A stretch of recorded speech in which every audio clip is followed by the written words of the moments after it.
App 11 to 25 हमारे YouTube channel पर आपका स्वागत है।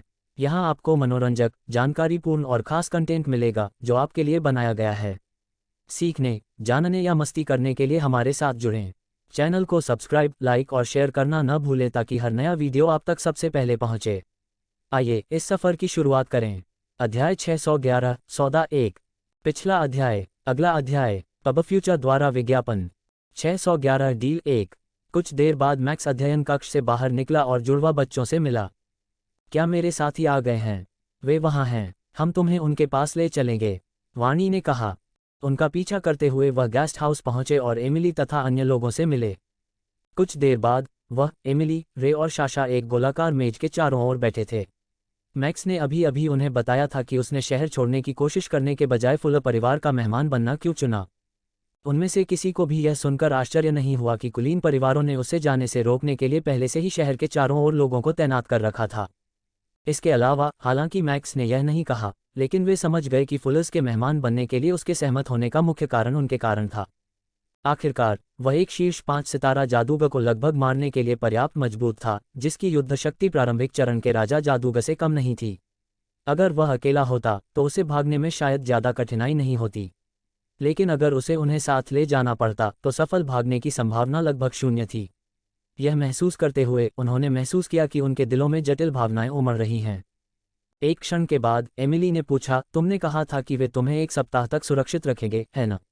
उसके बाद क्या? हम तुम्हें शाही परिवार के हाथों में नहीं पड़ने दे सकते। कौन जानता है कि वे तुम्हारे साथ क्या करेंगे। उसे शाही परिवार और अन्य कुलीन परिवारों के प्रति गहरी दुश्मनी महसूस हुई, जो मैक्स को एक वस्तु की तरह मानते थे, और उसने कसम खाई कि अगर वे दानवों के आक्रमण से बच निकलने में कामयाब रहे तो वह उन्हें एक दर्दनाक सबक सिखाएगी।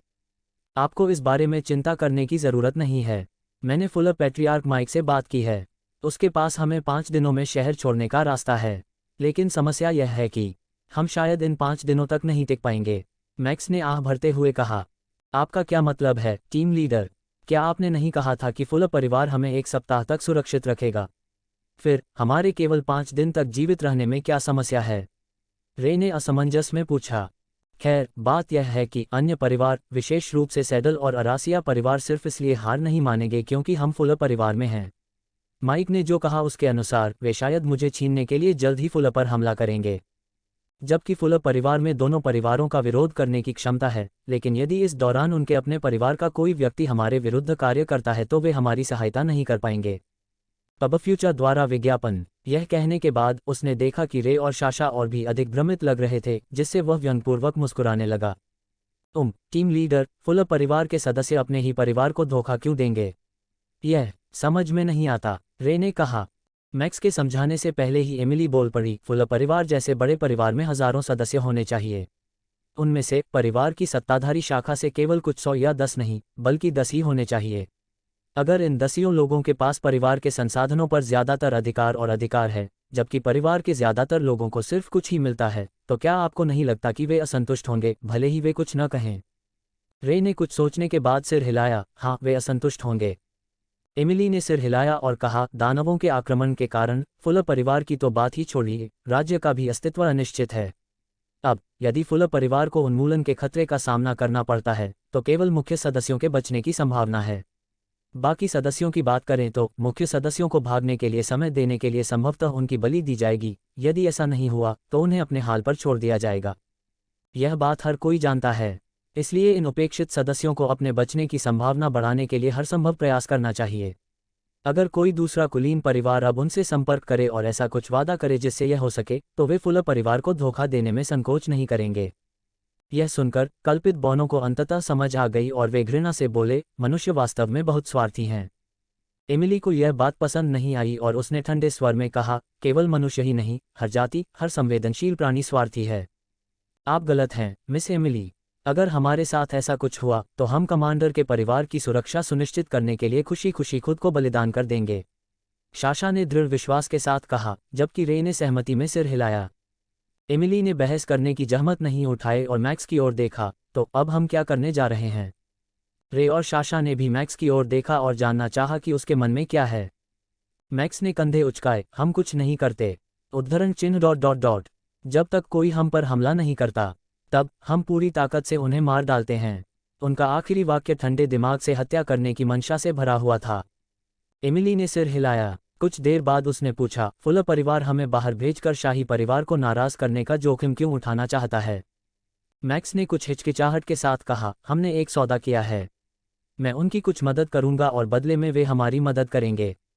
पब फ्यूचर द्वारा विज्ञापन। एमिली ने भौहें सिकोड़ी, लेकिन इससे पहले कि वह कुछ पूछ पाती, मैक्स ने अपने संचार क्रिस्टल को अपने स्थानिक रिंग में बजते हुए महसूस किया।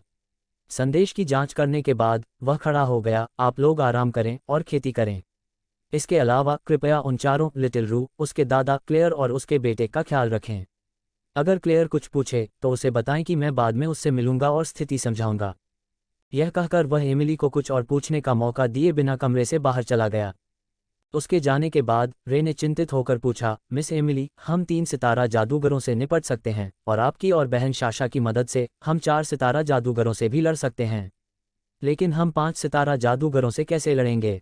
मेरा मतलब है, निश्चित रूप से टीम लीडर 5 सितारा जादूगरों से लड़ सकता है, लेकिन अगर उनमें से कई आ गए उसे इसकी चिंता करने दो।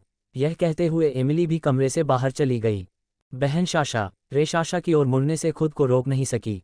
शाशा ने भौहें सिकोड़ते हुए ठंडे स्वर में पूछा, तुम्हें क्या हो रहा है? क्या तुम ही पहले व्यक्ति नहीं थे जिन्होंने उस पर विश्वास किया और उसका अनुसरण करने का निर्णय लिया? क्या हुआ, अब तुम उस पर विश्वास नहीं करते? रे कहना चाहता था कि उसे अभी भी उस पर विश्वास है, लेकिन जब उसे याद आया कि पिछले 2 दिनों से वह किस तरह से व्यवहार कर रहा था, तो उसके शब्द गले में अटक गए। अगर उसे वाकई उस पर विश्वास था जैसा उसने सोचा था, तो वह लगातार चिंतित नहीं होता। वाणी के नेतृत्व में मैक्स एक बड़े भवन में पहुंचा जहां एक मध्यम आयु वर्ग की महिला ने उसका स्वागत किया।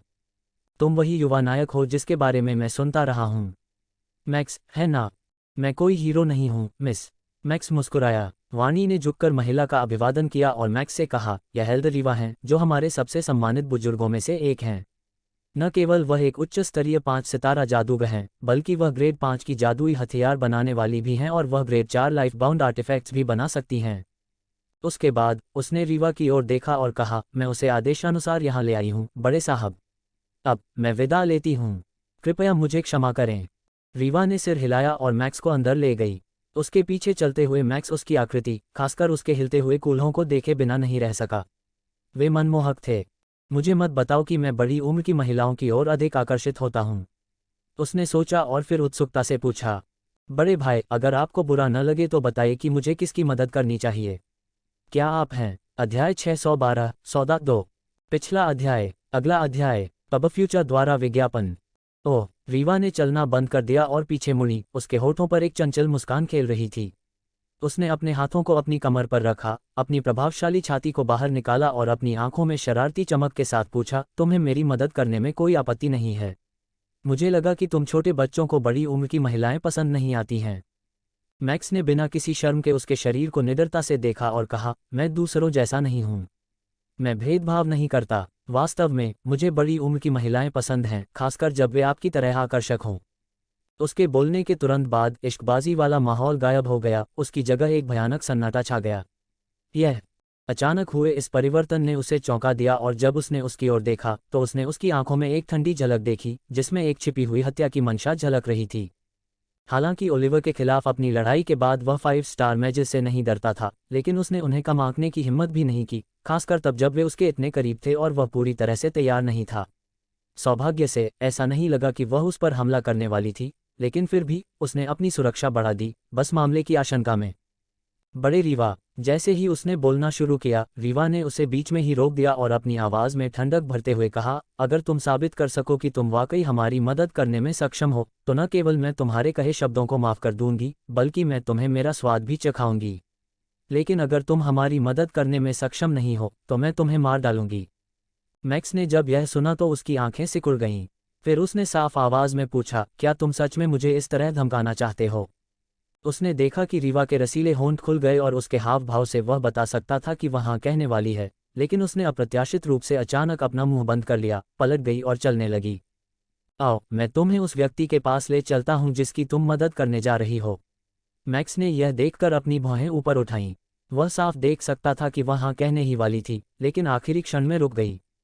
क्या उसे मानसिक संदेश मिला था या उसे कोई पूर्वाभास था? उसने सोचा। पब फ्यूचर द्वारा विज्ञापन। हालांकि बाद वाली बात दूर की कौड़ी लगती है, लेकिन उसे लगा कि यह सच है। सबसे पहले तो इसलिए क्योंकि उसने मानसिक संचार प्राप्त करने का कोई संकेत नहीं दिखाया था। यदि उसने अपनी रक्त ज्ञान इंद्रिय को जागृत नहीं किया होता तो वह सोचता कि वह इतनी कुशल होगी कि वह किसी व्यक्ति द्वारा अचानक कुछ सुनने या देखने पर प्रदर्शित की जाने वाली क्षणिक अनैच्छिक प्रतिक्रियाओं को छिपा सके। लेकिन अपनी रक्त ज्ञान इंद्रिय के कारण वह मानसिक उतार चढ़ाव को महसूस करने में सक्षम था और इसलिए जानता था कि उसे कोई संचार प्राप्त नहीं हुआ है। जहां तक इस बात का प्रश्न है कि उसे कब और कैसे पता चला कि वह मानसिक संचार के कारण होने वाले मानसिक उतार चढ़ाव को महसूस कर सकता है, तो यह तब हुआ जब वे बातचीत कर रहे थे और माइक को एक मानसिक संदेश प्राप्त हुआ था।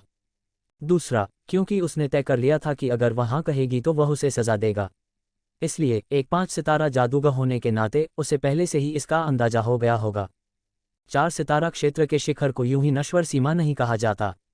जब कोई व्यक्ति इसे पार कर 5 सितारा क्षेत्र में कदम रखता है तो वह सचमुच साधारण से असाधारण में कदम रख देता है। वे अपनी नश्वर सीमाओं को पार कर लेते हैं। उन्हें अब जीविका के लिए भोजन और पानी की आवश्यकता नहीं होती। उन्हें सोने की आवश्यकता नहीं होती और उनका जीवनकाल नश्वर से कई गुना अधिक हो जाता है। हालांकि यह हर व्यक्ति में अलग अलग होता है। एक 5 स्टार जादूगर आमतौर पर 300 से 500 साल तक जीवित रहने में सक्षम होता है। इन सब के अलावा उन्हें 5 स्टार और उच्च जादूगरों की विशेष क्षमता, उनकी सुपर परसेप्शन भी प्राप्त होती है, जिसे आमतौर पर सोल सेंस के रूप में जाना जाता है। उनकी आत्मिक अनुभूति न केवल मन की अनुभूति का एक उच्च स्तरीय संस्करण है, बल्कि यह उन्हें बहुत तीव्र अंतर्ज्ञान भी प्रदान करती है। वे यह महसूस करने में सक्षम होते हैं कि कोई चीज़ उनके लिए लाभदायक, हानिकारक, जोखिमपूर्ण या खतरनाक होने वाली है। खैर, इससे कोई फर्क नहीं पड़ता क्योंकि उसने कुछ नहीं कहा। लेकिन मुझे धमकाने के लिए उसे अभी भी सबक सिखाना होगा। अब मैं उसे कैसे सजा दूं? उसने आलस से सोचा। उसके आगे चलते हुए रीवा को अचानक थोड़ी बेचैनी महसूस हुई, जिससे वह भौचक्की हो गई। क्या माइक ने अपनी ताकत के बारे में जो कहा वह सच है? उसने सोचा, ऐसा होना चाहिए, अन्यथा मुझे ऐसा कोई पूर्वाभास नहीं होता।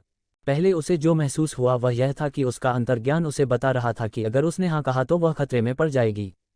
बहुत से लोग अपने अंतर्ज्ञान पर विश्वास नहीं करते थे, लेकिन वह करती थी और इसने कई बार उसकी जान बचाई थी। यही कारण था कि उसके बेहतर दिमाग के बावजूद कि वह कुछ भी नहीं बल्कि एक हानिरहित बच्चा था, उसने रुक गई। लेकिन अब वह अपमानित महसूस कर रही थी। एक पल के लिए उसे लगा कि उसकी जान उसकी हथेली पर है और फिर अगले ही पल वह डरकर भाग गई। वह एक उच्च स्तरीय 5 सितारा जादूगर डरकर भाग गई। अगर मैक्स एक राजा जादूगर या यहाँ तक कि एक शीर्ष 5 सितारा जादूगर होता तो उसे ऐसा महसूस नहीं होता, लेकिन वह सिर्फ एक 4 सितारा जादूगर था और एक ऐसा जिसने हाल ही में उस स्तर को तोड़ा था। पब फ्यूचर द्वारा विज्ञापन। कुछ देर बाद वे हवेली के मुख्य क्षेत्र में एक कमरे के सामने पहुंचे। अपनी परस्पर विरोधी भावनाओं को दबाते हुए उसने दरवाज़ा खोला और कमरे में प्रवेश किया। उसके पीछे मैक्स भी था। मैक्स ने कमरे की विलासिता को अनदेखा कर दिया क्योंकि अब तक उसे इसकी आदत हो चुकी थी और उसने अपना ध्यान बिस्तर पर लेटी महिला पर केंद्रित कर लिया। फिर उसने भौहें सिकोड़ लीं। ऐसा नहीं था कि वह सुंदर नहीं थी, वह सुंदर थी, लेकिन उसके चेहरे पर इसलिए उदासी छा गई क्योंकि वह पूरी तरह पीली पड़ गई थी और उसकी आंखें धुंधली थीं। ऐसा लगता है कि उसने अपनी सारी शक्ति खो दी है, वह बुदबुदाया। रीवा ने उसकी बात सुनी और उदास होकर कहा, यह जीवनबद्ध कलाकृतियों के निर्माण का परिणाम है। मैक्स ने कुछ नहीं कहा और बस आहें भरता रहा। सौदा करने से पहले माइक ने उसे पहले ही बता दिया था कि जब भी वे लाइफ बाउंड आर्टिफैक्ट बनाते हैं तो वे अपना कुछ जीवनकाल खो देंगे और अपने जादू के आधार को नुकसान पहुंचाएंगे। उसे फुल्स की जादुई नींव की मरम्मत या उपचार के लिए अपनी रक्तरेखा ऊर्जा का उपयोग करने की आवश्यकता थी। जब मैक्स ने यह सुना तो वह आश्चर्यचकित रह गया। वह जानता था कि माइक ने उसे अपनी रक्तरेखा ऊर्जा का उपयोग करके लड़ते हुए थोड़े समय के लिए ही देखा था, लेकिन ऐसा लगता था कि उसे अपने रक्तरेखा के मुख्य पहलुओं में से एक का एहसास पहले ही हो चुका था, पालन पोषण। फिर उसने कुछ सोचा, मुझे मत बताना कि दूसरे भी यह जानते हैं। जब उसने यह सोचा तो उसका चेहरा बदसूरत हो गया। सिर्फ यह तथ्य कि उसका वंश उसे पूरे राज्य में लड़ने में सक्षम बना सकता है, दूसरों के दिलों में लालच जगाने के लिए पर्याप्त था, अगर उन्हें पता होता कि उसके वंश में अन्य असाधारण प्रभाव भी थे। सौभाग्य से माइक ने उसके हाव भाव को देख लिया था और उससे कहा कि उसकी चिंताएं निराधार थीं, क्योंकि वह केवल यही कह सकता था कि उसके वंश में पोषण संबंधी पहलू था, क्योंकि उसका फुलर वंश जो उसके द्वारा कुछ लाइफ बाउंड कलाकृतियों को गढ़ने के कारण बहुत कमजोर हो गया था, जब वह अपने वंश की ऊर्जा के अवशेषों के संपर्क में आया तो खुशी और लालसा से रो पड़ा। जब उसने यह सुना तो उसे राहत की सांस मिली, लेकिन उसने खुद को याद दिलाया कि उसे सावधान रहना चाहिए और अपनी रक्त ऊर्जा को फिर कभी प्रकट न करने की पूरी कोशिश करनी चाहिए। आखिरकार यदि माइक यह समझ सकता था तो निश्चित रूप से ऐसे अन्य लोग भी होंगे जो ऐसा कर सकते थे और उसे यकीन था कि वे उसके समान मिलनसार नहीं होंगे। तभी रीवा की आवाज़ ने उसे विचारों से बाहर निकाला, उसका नाम सोफ़ी है। अगर आप उसे ठीक होने में मदद कर सकें तो हम आपके दावों की पुष्टि कर सकेंगे। अध्याय 613 सोफ़ी 1। पिछला अध्याय। अगला अध्याय। पब फ्यूचर द्वारा विज्ञापन। मैक्स उसकी बातें सुनकर गंभीर हो गया। हालांकि उसने माइक के साथ एक सौदा किया था, लेकिन अगर वह उनकी मदद नहीं कर पाया तो यह सौदा कारगर नहीं होगा। वह बिस्तर के पास गया और सोफ़ी के पेट पर हाथ रख दिया।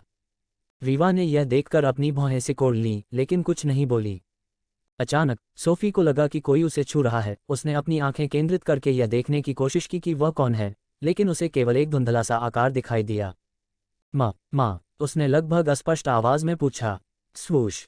रीवा दौड़कर उसके पास आई और उसका हाथ अपने हाथ में लिया। मैं यहाँ हूँ। माँ यहाँ है बच्ची, चिंता मत करो, मैं तुम्हारी हालत देखने के लिए किसी को लेकर आई हूँ। तुम्हारे चाचा माइक ने कहा है कि वे तुम्हारी मदद कर सकेंगे। सोफ़ी ने कोई प्रतिक्रिया नहीं दी, लेकिन उसके चेहरे के भावों से यह कहना आसान था कि उसे विश्वास नहीं था कि वह ठीक हो सकती है। यदि उसका उपचार संभव होता तो वह और कई अन्य लोग जो वर्षों से पीड़ित थे अब तक ठीक हो गए होते और वे सभी लोग नहीं मरे होते। कोई बात नहीं, माँ को जो करना है करने दो। इस तरह मेरे मरने के बाद उसे ज्यादा ग्लानि महसूस नहीं होगी। रीवा मानो उसके विचार पढ़ रही थी। उसकी आंखें लाल हो गईं और आंखों में आंसू भर आए। मैक्स ने उसकी तरफ देखा और फिर सोफ़ी की तरफ। पहले तो उसने ध्यान नहीं दिया था, लेकिन अब जब उसने उन दोनों को ध्यान से देखा तो पाया कि उनकी शक्ल सूरत में वाकई कुछ समानताएं थीं। तभी अचानक उसे एहसास हुआ, कोई आश्चर्य नहीं कि उसने मुझे धमकाया। अपनी बेटी को मौत के दरवाजे पर तड़पते हुए कुछ भी करने में असहाय देखकर उसकी भावनाएं जरूर खराब हो गई होंगी। फिर मैं अचानक प्रकट हुआ और दावा किया कि मैं उसकी मदद कर सकता हूं, जिससे उसकी उम्मीद फिर से जगी। लेकिन जब उसने मुझे फ्लर्ट करने की कोशिश करते देखा तो ऐसा लग रहा था कि मैं यहाँ जिस काम के लिए आया हूँ उसके बारे में गंभीर नहीं हूँ, तो वह स्वाभाविक रूप से नाराज हो गई। पब फ्यूचर द्वारा विज्ञापन। यह एहसास होने पर उसे पहले जो नाराजगी महसूस हुई थी वह थोड़ी कम हो गई। फिर भी किसी अजीब कारण से उसे यह विश्वास करना थोड़ा मुश्किल लगा कि वह उसकी माँ थी। कितनी अजीब बात है। सोफ़ी को देखते हुए वह अचानक भौंचक्का रह गया। माइक ने उसे बताया था कि चूंकि उन्हें लाइफ बाउंड आर्टिफैक्ट बनाने के लिए बहुत ज़्यादा कीमत चुकानी पड़ती थी, खासकर नश्वर लोकों में रहने वालों के लिए, इसलिए परिवार का एक नियम था जिसके अनुसार हर कोई सिर्फ एक बार और सिर्फ एक बार ही लाइफ बाउंड आर्टिफैक्ट बनाने की कोशिश कर सकता था। इसके अलावा यह काम एक 5 सितारा बुजुर्ग की देखरेख में किया जाना था, ताकि अगर वे असफल हो जाएं तो बुजुर्ग प्रतिक्रिया को कम करने में मदद कर सकें। यह सुनिश्चित करने के लिए कि कोई भी इस नियम का उल्लंघन न करे, परिवार उन लोगों को अपने पास रखता था जिन्होंने एक बार प्रयास किया था, जब तक कि वे 5 सितारा क्षेत्र में प्रवेश नहीं कर लेते, जहां वे दोबारा प्रयास कर सकेंगे या वे अपने जीवनकाल के अंत तक नहीं पहुंच जाते। सोफ़ी स्पष्ट रूप से किसी भी शर्त को पूरा नहीं करती थी, क्योंकि वह अभी भी युवा थी और सिर्फ एक 4 सितारा जादूगर थी, लेकिन उसे कई बार प्रयास करने की अनुमति थी। उसके पर्यवेक्षकों ने निश्चित रूप से उसे दोबारा प्रयास करने की अनुमति नहीं दी होगी, खासकर इसलिए क्योंकि वह रीवा की बेटी है। तो या तो उसने उन्हें धोखा दिया या रीवा उसकी पर्यवेक्षक थी और उसने उसे अनुमति दी। उसने अनुमान लगाया कि रीवा ही उसकी पर्यवेक्षक रही होगी, क्योंकि वह उसकी माँ थी और उसके लिए उसकी निगरानी करना आसान था, और इसलिए भी कि जब रीवा सोफ़ी को देखती थी तो उसकी आंखों में अपराध बोध देख सकता था। उसने फिर से भौहें सिकोड़ी। वाणी ने कहा कि रीवा एक निपुण जादूगर और लाइफ बाउंड हथियार बनाने वाली है, जिसका मतलब है कि वह स्पष्ट रूप से लाइफ बाउंड कलाकृतियों को कई बार बनाने के जोखिमों को जानती है। इस तथ्य को जोड़ते हुए कि वह उसकी माँ है, उसे आखिरी व्यक्ति होना चाहिए जो उसे अनुमति दे, लेकिन उसने ऐसा किया। यह बहुत अजीब है। थोड़ी देर बाद उसने अपना सिर हिलाया। मैं यह सब क्यों सोच रहा हूँ? ऐसा कहकर उसने इन बेकार विचारों को अपने दिमाग से निकाल दिया और अपने काम पर ध्यान केंद्रित किया। थोड़ी देर बाद उन्होंने उसकी स्थिति का निदान पूरा कर लिया। कोई आश्चर्य नहीं कि फुलर परिवार के धन और प्रभाव के बावजूद वह अभी भी इस हालत में है। उसने आह भरी। यह कहना अतिशयोक्ति नहीं होगी कि उसकी हालत खराब थी। यह बहुत बुरी थी, लगभग असंभव। उसका मैनाकोर सिर्फ घायल ही नहीं था, बल्कि उसमें सारी ताकत भी खत्म हो गई थी और वह टूट रहा था। उसके मैना मार्ग क्षीण हो गए थे और कई जगहों पर टूट गए थे। इससे भी बदतर बात यह थी कि ऐसा लग रहा था कि वह मरने वाली है। उसके रक्त में लगभग कोई जीवन शक्ति नहीं थी और उसके महत्वपूर्ण अंग अब ठीक से काम नहीं कर रहे थे। अब मैक्स को यकीन नहीं था कि उसकी रक्तरेखा ऊर्जा उसे ठीक कर सकती है। अगर मैं उसे ठीक करना चाहता हूं तो मुझे नवजात ऊर्जा का उपयोग करना होगा, लेकिन मेरे पास कोई नहीं बचा है। रीवा ने जब देखा कि उसने निदान कर लिया है तो उसने उसकी ओर देखा और धीमी और कांपती आवाज में पूछा, कैसा है? क्या तुम उसे ठीक कर सकते हो? मैक्स ने उसकी ओर देखा और कमरे से बाहर चला गया। मेरे साथ आओ। अब फ्यूचर द्वारा विज्ञापन। माँ 1 मिनट में वापस आ जाएगी, ठीक है बेबी? रीवा ने सोफी के माथे को चूमा और उसके पीछे बाहर चली गई। सोफी ने हल्की घुरघुराहट के साथ सहमति जताई। कमरे के बाहर मैक्स कुछ सेकंड के लिए चुप रहा, फिर उसने उसकी आंखों में देखा और कुछ ऐसा कहा जो वह पहले से ही जानती थी, उसे बचाना लगभग असंभव है। अगर जीवन शक्ति बढ़ाने वाली गोलियां उसे जबरदस्ती जीवित नहीं रखती तो वह पहले ही मर चुकी होती। रीवा की आंखें चमक उठी, उसकी सांस रुक गई और वह घबराकर बोली, तुमने लगभग कहा? इसका मतलब है कि तुम उसे बचा सकते हो, है ना? मैक्स चुप रहा, जिससे वह और भी उत्तेजित हो गई। जब वह काफी उत्तेजित और चिंतित हो जाती तभी वह उसकी बात पर सहमत होती। मुझे बताओ कि तुम उसे बचा सकते हो, वह चिल्लाई, उसकी आभा उस पर दबाव डाल रही थी। पूरी तरह से अप्रभावित, मैक्स ने भावशून्य चेहरे से उसकी ओर देखा। रीवा ने उसकी ओर देखा, आह भरी और अपना आभामंडल वापस ले लिया। माफ करना, मैं अपनी भावनाओं को खो बैठी। उसने माफी मांगी और फिर मुड़ी, उसके कंधे हिल रहे थे। तुम जा सकते हो। हाँ, यह औरत, मैक्स ने व्यंग्यात्मक ढंग से मुस्कुराते हुए कहा, मैं उसे बचा सकता हूँ।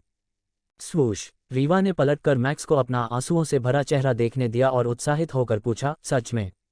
मैक्स ने सिर हिलाया, हाँ। पहले रोना बंद करो, फिर हम बात कर सकते हैं। रीवा ने जल्दी से अपने आंसू पोंछे, अपनी भावनाओं को शांत करने के लिए कुछ सांसें लीं और फिर दोबारा पूछा, क्या आपको यकीन है कि आप उसे बचा सकते हैं? मैंने यह पहले ही कह दिया है ना? मैक्स ने शांति से कहा। तुमने किया, मुझे माफ करो, मैं बस। रीवा ने माफी मांगी और फिर बोली, तो मुझे बताओ तुम्हारी शर्तें क्या हैं? शर्तें? मैक्स ने अपना सिर हिलाया, आप गलत समझ रहे हैं। मेरी कोई शर्त नहीं है। मैं आपको पहले ही बता देना चाहता हूं कि उसकी हालत मेरी कल्पना से कहीं ज्यादा खराब है। इसलिए अगर मैं उसे ठीक करना चाहता हूं तो मुझे कुछ कठोर उपाय करने होंगे। अध्याय 614, सोफी 2। पिछला अध्याय। अगला अध्याय, अब फ्यूचर द्वारा विज्ञापन। अत्यधिक कठोर उपाय? रीवा ने भौहें सिकोड़ते हुए पूछा। मैक्स ने एक क्षण के लिए हिचकिचाते हुए अपना सिर हिलाया, मैं तुम्हें बाद में बताऊंगा। तुम जाओ, कुछ शक्तिवर्धक गोलियां खरीदो और उसके खाने के लिए कुछ पौष्टिक तैयार करो। तुम्हारे पास 1 घंटा है। यह कहकर वह सोफी के कमरे में गया और दरवाजा बंद कर लिया। रीवा वहीं खड़ी रही, असहज महसूस करते हुए बोली, वह क्या करने जा रहा है? एक गहरी सांस लेते हुए उसने अपनी बेचैनी को दबाते हुए कहा, जब तक वह उसे ठीक कर सकता है तब तक इससे कोई फर्क नहीं पड़ता कि वह कौन से तरीके अपनाता है। अल्पविराम। माँ। सोफी ने दरवाज़ा बंद होने की आवाज़ सुनकर बुदबुदाया। अप्रत्याशित रूप से अपनी माँ की आवाज़ सुनने के बजाय उसने एक अपरिचित पुरुष की आवाज़ सुनी, तुम्हारी माँ कुछ सामान तैयार करने गई है।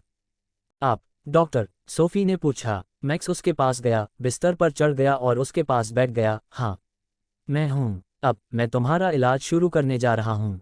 अगर तुम्हें कुछ तकलीफ महसूस हो तो घबराना मत और शांत रहना, ठीक है?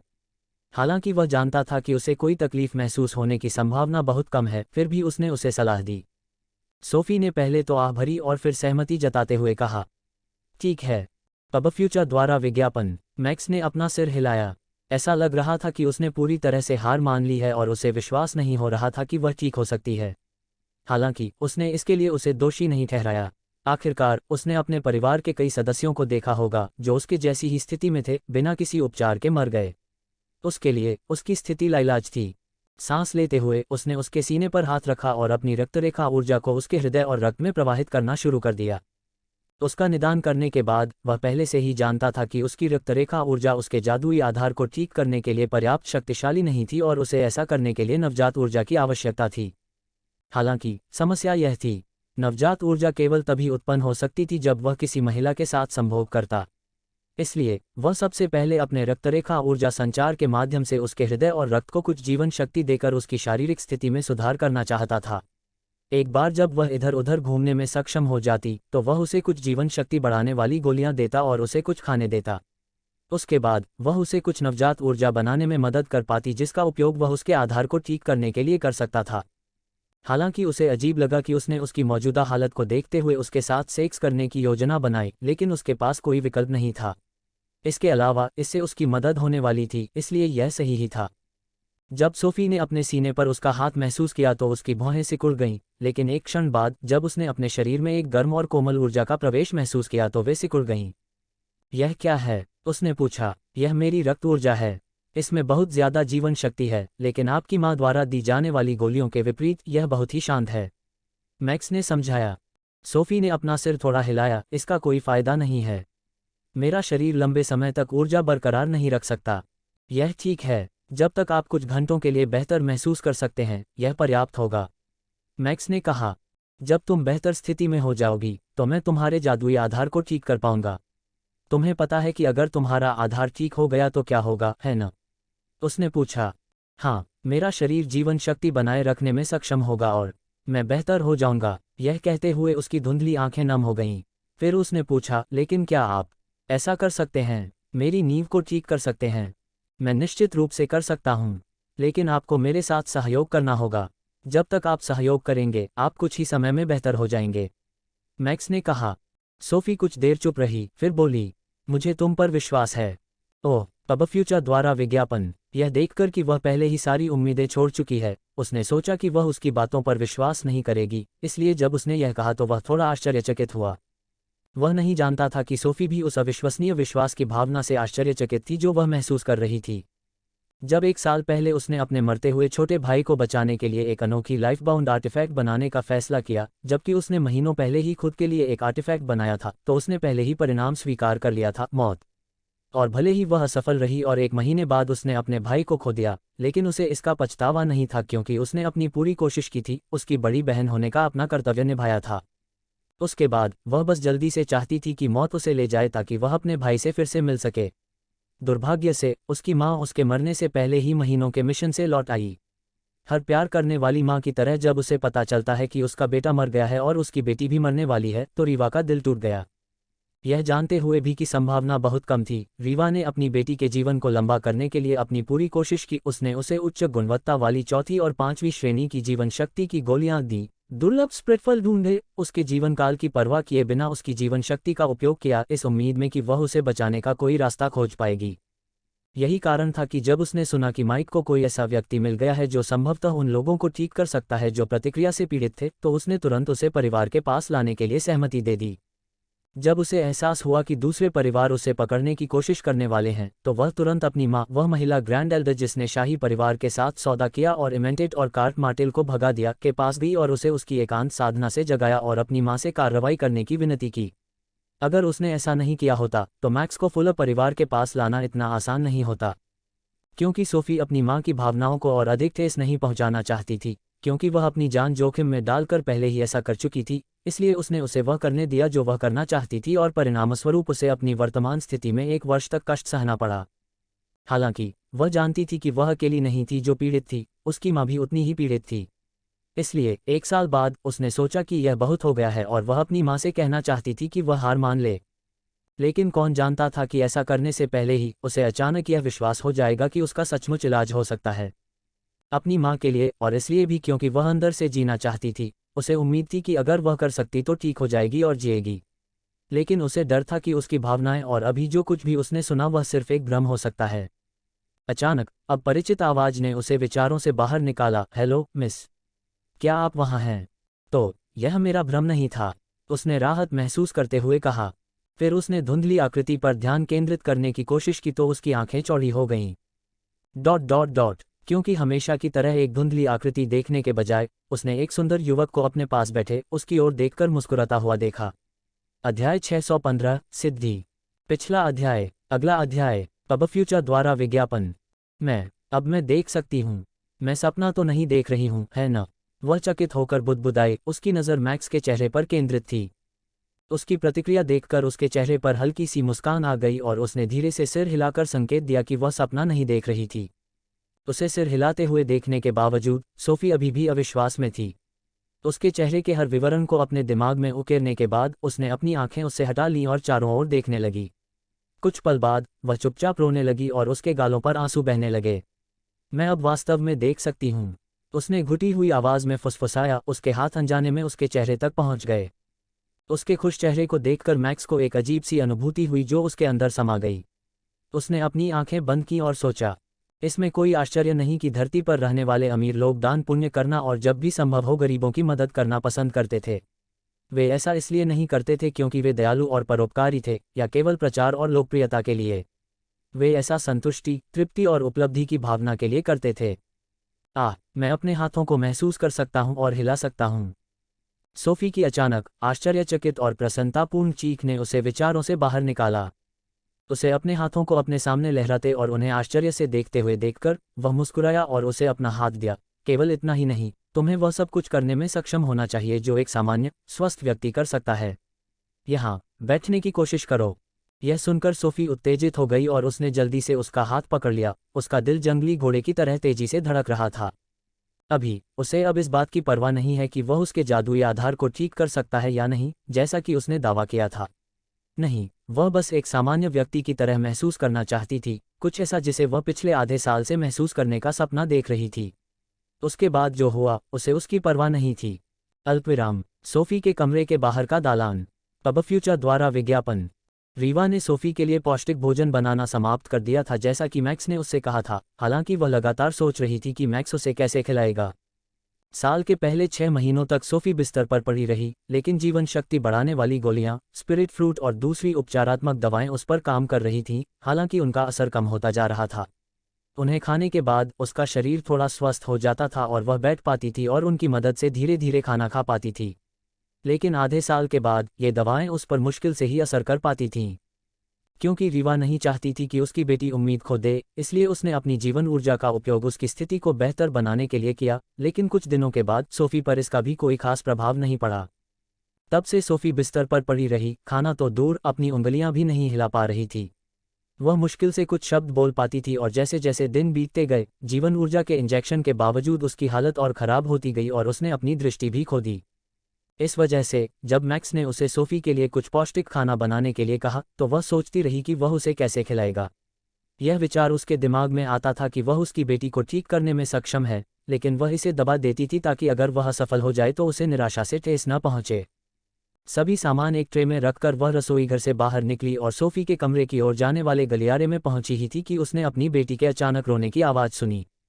सोफी के बीमार पड़ने के बाद उसने अपने कमरे के अलगाव को समायोजित कर लिया था।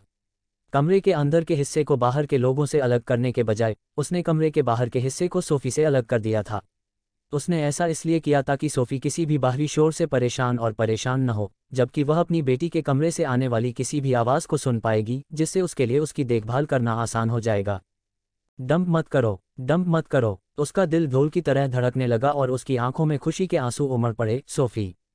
स्वूश। वह हवा के झोंके में बदल गई और एक क्षण में दालान पार कर गई, लेकिन जब उसका हाथ दरवाजे के हैंडल से टकराया तो वह रुक गई। गहरी सांस लेते हुए उसने धीरे से दरवाज़ा खोला और मन ही मन प्रार्थना की कि उसकी इंद्रियां उसके साथ खिलवाड़ न करें। हालांकि जब उसने अपनी बेटी को मैक्स की मदद से बैठने की कोशिश करते देखा तो वह वहीं स्तब्ध रह गई। उसके चेहरे पर खुशी के भाव थे। रीवा की भावनाएं फूट पड़ीं और कुछ देर पहले जो आंसू उसके रुके थे वे झरने की तरह बहने लगे। मेरी बेटी, हमें आखिरकार उम्मीद मिल गई है। पब फ्यूचर द्वारा विज्ञापन। बैठने के बाद सोफी ने अपने हाथों और पैरों की ओर देखा। उसके आंसू भरे चेहरे पर एक बड़ी मुस्कान थी। तुम सच में झूठ नहीं बोल रहे थे, उसने मैक्स की ओर कृतज्ञता से देखते हुए कहा। मैक्स ने जवाब में केवल मुस्कुराया और फिर दरवाजे के पास खड़ी रीवा की ओर देखा। सोफी ने उसकी निगाहों का अनुसरण किया और देखा कि उसकी दृढ़ मां कांप रही थी और आंसू बहा रही थी। उसकी आंखें कोमल हो गईं और उसके चेहरे पर एक बड़ी मुस्कान के साथ उसने कहा, माँ, उसने वास्तव में मुझे ठीक कर दिया है। मैं बात कर सकती हूँ, आपको देख सकती हूँ और अपने शरीर को हिला सकती हूँ। देखो। स्वूश। रीवा बिस्तर के पास पहुंची, खाने की ट्रे मेज पर रखी और फिर उसे गले लगा लिया। हाँ, तुम ठीक हो बेबी, तुम ठीक हो। मैक्स उन्हें परेशान नहीं करना चाहता था, इसलिए चुपचाप कमरे से बाहर निकल गया। एक कोने में बैठकर उसने कुछ मैना पत्थर निकाले और उन्हें सोखना शुरू कर दिया। 1 घंटे बाद वह सोफी को ठीक करने के लिए खर्च की गई रक्त ऊर्जा को पुनः प्राप्त करने में कामयाब रहा और उसमें से कुछ का उपयोग उसने अपने मन को बढ़ाने के लिए किया। यदि मेरे पास पर्याप्त मात्रा में मैना पत्थर हैं और जब भी मुझे आवश्यकता हो कोई मुझे अपना वंश पुनः प्राप्त करने में मदद कर सकता है, तो मुझे 4 सितारा क्षेत्र के प्रारंभिक चरण के शिखर तक पहुंचने में 1 सप्ताह से अधिक समय नहीं लगेगा, उसने सोचा। इसके बाद उन्होंने अपने स्थानिक वलय की जांच की। निम्न श्रेणी के मन पत्थर 50,000, मध्य श्रेणी के मन पत्थर 900,000, उच्च श्रेणी के मन पत्थर 3,800।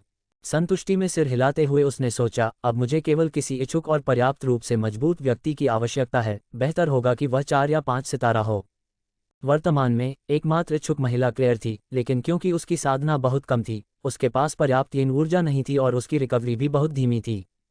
सोफी के कमरे की ओर देखते हुए उसने आह भरी और खड़ा हो गया। चलो एक दूसरे की मदद करें, ठीक है। अध्याय 619 सेराफिना 2/2। पिछला अध्याय। अगला अध्याय पबफ्यूचर द्वारा विज्ञापन। अध्याय 619 सेराफिना 2/2।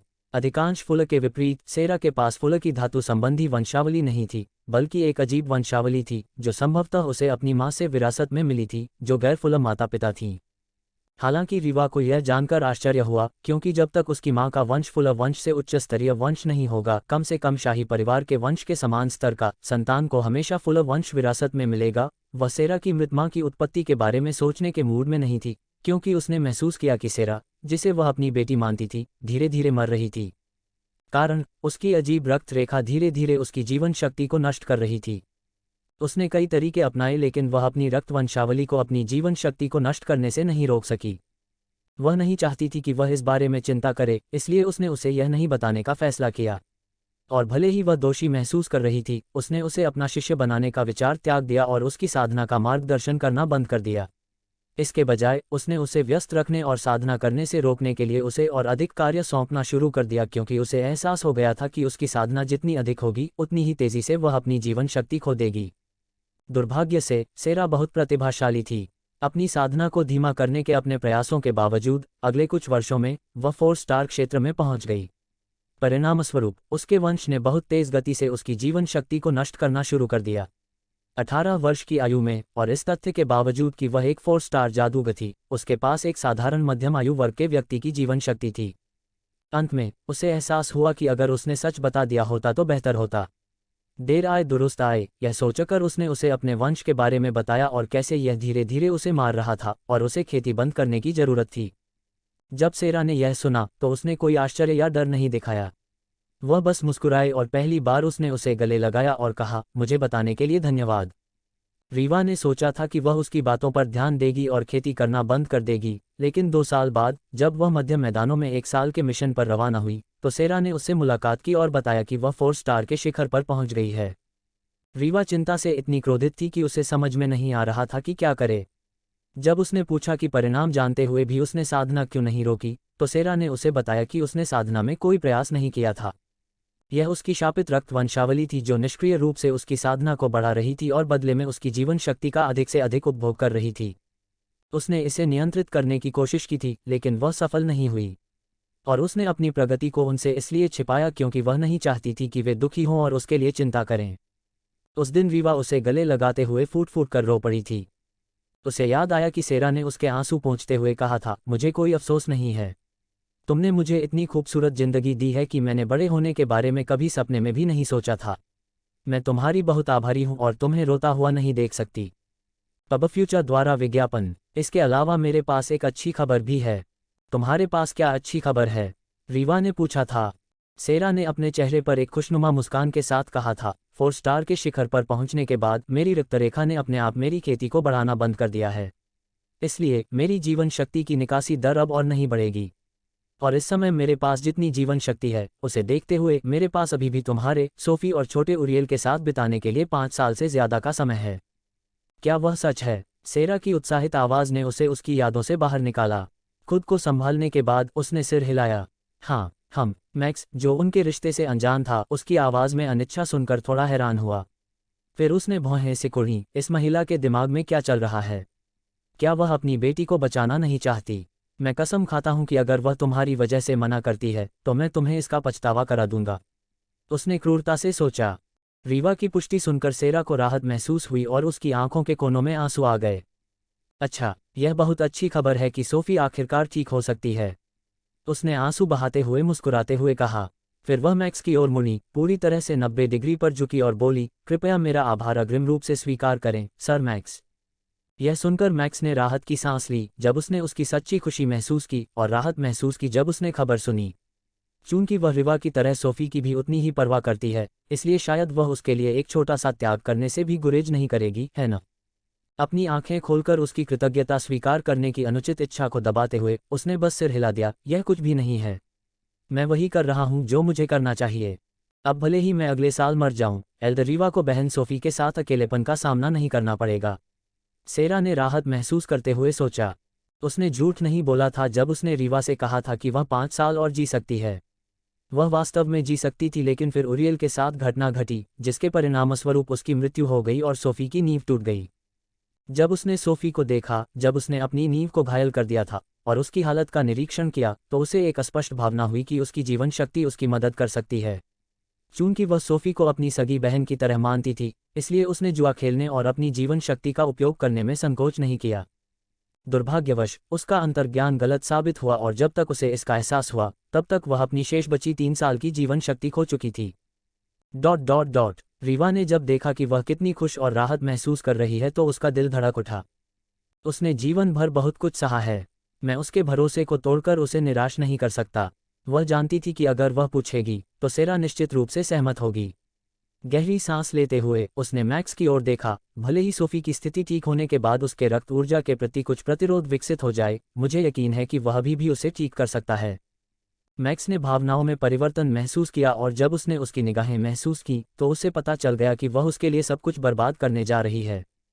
पबफ्यूचर द्वारा विज्ञापन। यह सच था कि भले ही सोफी की हालत ठीक होने के कुछ घंटों में उसकी नींव ठीक न हुई हो, लेकिन इससे कोई खास फर्क नहीं पड़ता। उसने उसे इतना ठीक कर दिया था कि वह एक सामान्य व्यक्ति की तरह स्वतंत्र रूप से घूम सके, क्योंकि वह जानता था कि रीवा को उसके साथ सेक्स करने के लिए राजी करना या ऐसा कोई व्यक्ति ढूंढना जो उसकी ज़रूरतों को पूरा करे, सोफी को ऐसा करने के लिए राजी करने से कहीं ज़्यादा मुश्किल होगा। उसे बस इस बारे में होशियार रहने की ज़रूरत थी और रीवा को संदिग्ध नहीं होने देना था। एक बार जब उन्होंने ऐसा किया और उसने उत्पादित नवजात ऊर्जा के साथ उसकी नींव को ठीक किया और कुछ को अपने लिए बचा लिया, भले ही रीवा को पता चल जाए, वह इसके बारे में कुछ नहीं कर पाएगी और माइक को पता चल जाएगा कि उसे दूसरों को ठीक करने के लिए अपनी रक्तरेखा ऊर्जा को बढ़ाने के लिए महिलाओं की आवश्यकता है।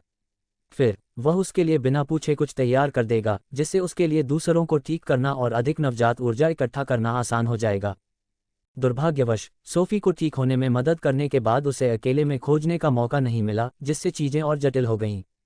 सेरा अपनी भावनाओं से उभरी तो उसने देखा कि रीवा के पास उसे बताने के लिए कुछ था, लेकिन वह झिझक रही थी।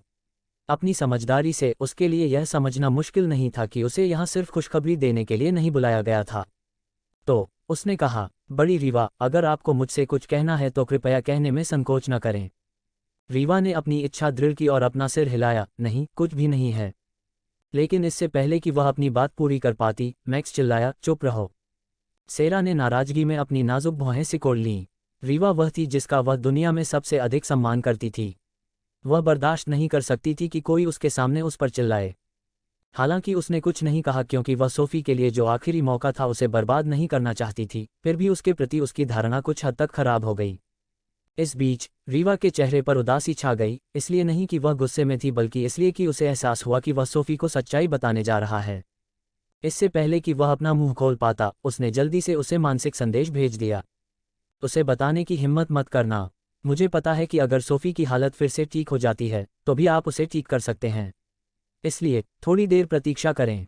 मैं आपकी रक्तरेखा ऊर्जा को बढ़ाने के लिए आपके लिए कोई और उपयुक्त व्यक्ति ढूंढूंगा। मैक्स ने जब यह सुना तो झुंझलाहट में जीभ चटकाए। वाकई, जैसा मैंने सोचा था। वह वाकई मेरे लिए सब कुछ बर्बाद कर देगी। अगर उसके वंश में सेरा के प्रति ऐसी असामान्य प्रतिक्रिया नहीं होती तो उसे ज्यादा परवाह नहीं होती और वह उसके किसी और को ढूंढने का इंतजार कर सकता था। आखिरकार सोफी को फिर से जिंदा करने के लिए उसे बस थोड़ी सी नेसेंट एनर्जी की जरूरत होगी, भले ही उसका शरीर उसकी वंश ऊर्जा के प्रति कुछ प्रतिरोधक क्षमता विकसित कर ले। लेकिन चूंकि उसके वंश में इतनी अतिरंजित प्रतिक्रिया थी, वह बता सकता था कि उसे कुछ नवजात ऊर्जा प्राप्त नहीं होगी। इसलिए वह उसे जाने देने का मौका नहीं छोड़ सकता था। इसलिए उसने उसकी विनती को नज़रअंदाज कर दिया और सेरा को बताया कि रीवा ने उसे यहाँ क्यों बुलाया था। अध्याय 620। यह इतना बुरा नहीं है। पिछला अध्याय। अगला अध्याय। पबफ्यूचर द्वारा विज्ञापन। अध्याय 620। यह इतना बुरा नहीं है। मैक्स ने जब अपनी बात खत्म की तो सेरा ने रीवा की तरफ देखा, जो उस पर भड़की हुई थी। हालांकि उसे रीवा की तीव्र प्रतिक्रिया को देखकर यह पुष्टि करने की जरूरत नहीं थी कि उसने जो कहा वह सच है या नहीं, फिर भी उसने पूछा, क्या उसने जो कहा वह सच है, एल्डर रीवा? उसे सोफी को ठीक करने से पहले ऐसा करना होगा। क्या इसीलिए आपने मुझे यहाँ बुलाया है? रीवा ने गहरी सांस छोड़ी और शर्म से अपना सिर नीचे करने से पहले अपनी आंखें बंद कर लीं। हाँ, मुझे माफ़ कर दो सेरा। मुझे पता है कि मैंने गलती की है। कदम कदम कदम। उसे अपनी बात पूरी करने का मौका न देते हुए सेरा ने कुछ कदम आगे बढ़ाए और उसके सामने झुक गई, फिर उसकी आंखों में देखते हुए बोली, अगर ऐसा था तो तुम्हें मुझे बताना चाहिए था। तुम क्यों हिचकिचा रही थी? क्या तुम्हें लगा कि मैं दुखी हो जाऊंगी या समझ नहीं पाऊंगी? रीवा ने जवाब नहीं दिया और सेरा को भी उससे जवाब की उम्मीद नहीं थी। चेहरे पर हल्की मुस्कान के साथ उसने बात जारी रखी। बड़ी रीवा, आप, सोफी और छोटी उरियल ने मेरे साथ एक परिवार के सदस्य की तरह व्यवहार किया है। मैं भी आप सभी को अपना परिवार मानता हूँ। अगर मैं अपनी बहन को बचा सकता हूँ तो इतनी छोटी सी बात तो दूर, मैं अपनी जान भी कुर्बान करने को तैयार हूँ। मैं यह भी समझता हूँ कि यदि आपके पास अधिक समय होता तो आप इस काम के लिए किसी और को ढूंढ लेते और मुझसे नहीं पूछते। इसलिए कृपया एक पल के लिए भी यह मत सोचिए कि मैं यह सोचूंगा कि आप मुझसे प्यार नहीं करते या आप मेरा फ़ायदा उठा रहे हैं। रीवा की आंखें नम हो गईं। वह कुछ कहना चाहती थी, कुछ भी, लेकिन उसके दिमाग में कोई शब्द नहीं आया। इसलिए उसने उसे खींचकर गले लगा लिया। थोड़ी देर बाद सेरा ने धीरे से उसकी पीठ थपथपाई और दूर हट गई। उसने मैक्स की तरफ देखा और कहा, कृपया मेरे पीछे आ जाओ सर मैक्स। मैक्स ने सिर हिलाया और उसके पीछे हॉल से बाहर चला गया। रीवा ने उन्हें अपनी दृष्टि से ओझल होते देखा, फिर उसने अपनी आंखें बंद कर लीं, सोफे पर गिर पड़ी और गहरी सांस ली। अल्पविराम। 10 मिनट बाद मैक्स और सेरा एक कमरे में थे, बिस्तर पर एक दूसरे के बगल में बैठे थे। दोनों चुप थे और कुछ भी नहीं कर रहे थे। पब फ्यूचर द्वारा विज्ञापन। मैक्स ने अपनी आंखें बंद कर ली थीं और अपनी वंशावली को दबाने की पूरी कोशिश कर रहा था। वह कमरे में घुसते ही उसके साथ संबंध बनाना चाहता था, लेकिन सेरा ने विनम्रता से उससे कहा कि वह उसे मानसिक रूप से तैयार होने के लिए कुछ मिनट दे।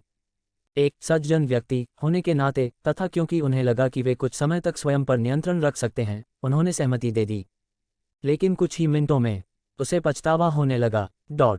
जबकि वह अपने वंश को दबाने में व्यस्त था, सेरा, शांत और संयमित दिखने के बावजूद, अपने दौड़ते हुए दिल को शांत करने और अपनी भावनाओं के उलझे हुए जाल को सुलझाने में कठिनाई महसूस कर रही थी। हाँ, घबराने की कोई ज़रूरत नहीं है। यह सिर्फ सेक्स है, इसमें कुछ भी डरावना नहीं है। इसलिए शांत हो जाओ, गहरी सांस लो। उसने यह बात कई बार दोहराई। अपनी मजबूत मानसिक दृढ़ता की बदौलत वह कुछ मिनटों के बाद शांत हो गई। हालांकि जब उसने यह कहने के लिए अपना मुंह खोला कि वह तैयार है, तो उसके मुंह से कोई शब्द नहीं निकला। यह ठीक नहीं होगा, मैं इस तरह समय बर्बाद नहीं कर सकती। हम जितनी जल्दी काम पूरा करेंगे, सोफ़ी उतनी ही जल्दी ठीक हो जाएगी। सोफ़ी के बारे में सोचते हुए उसने अपनी मुट्ठियां भींच लीं। फिर हिम्मत जुटाते हुए उसने धीरे से कहा, सर मैक्स, मैं तैयार हूँ।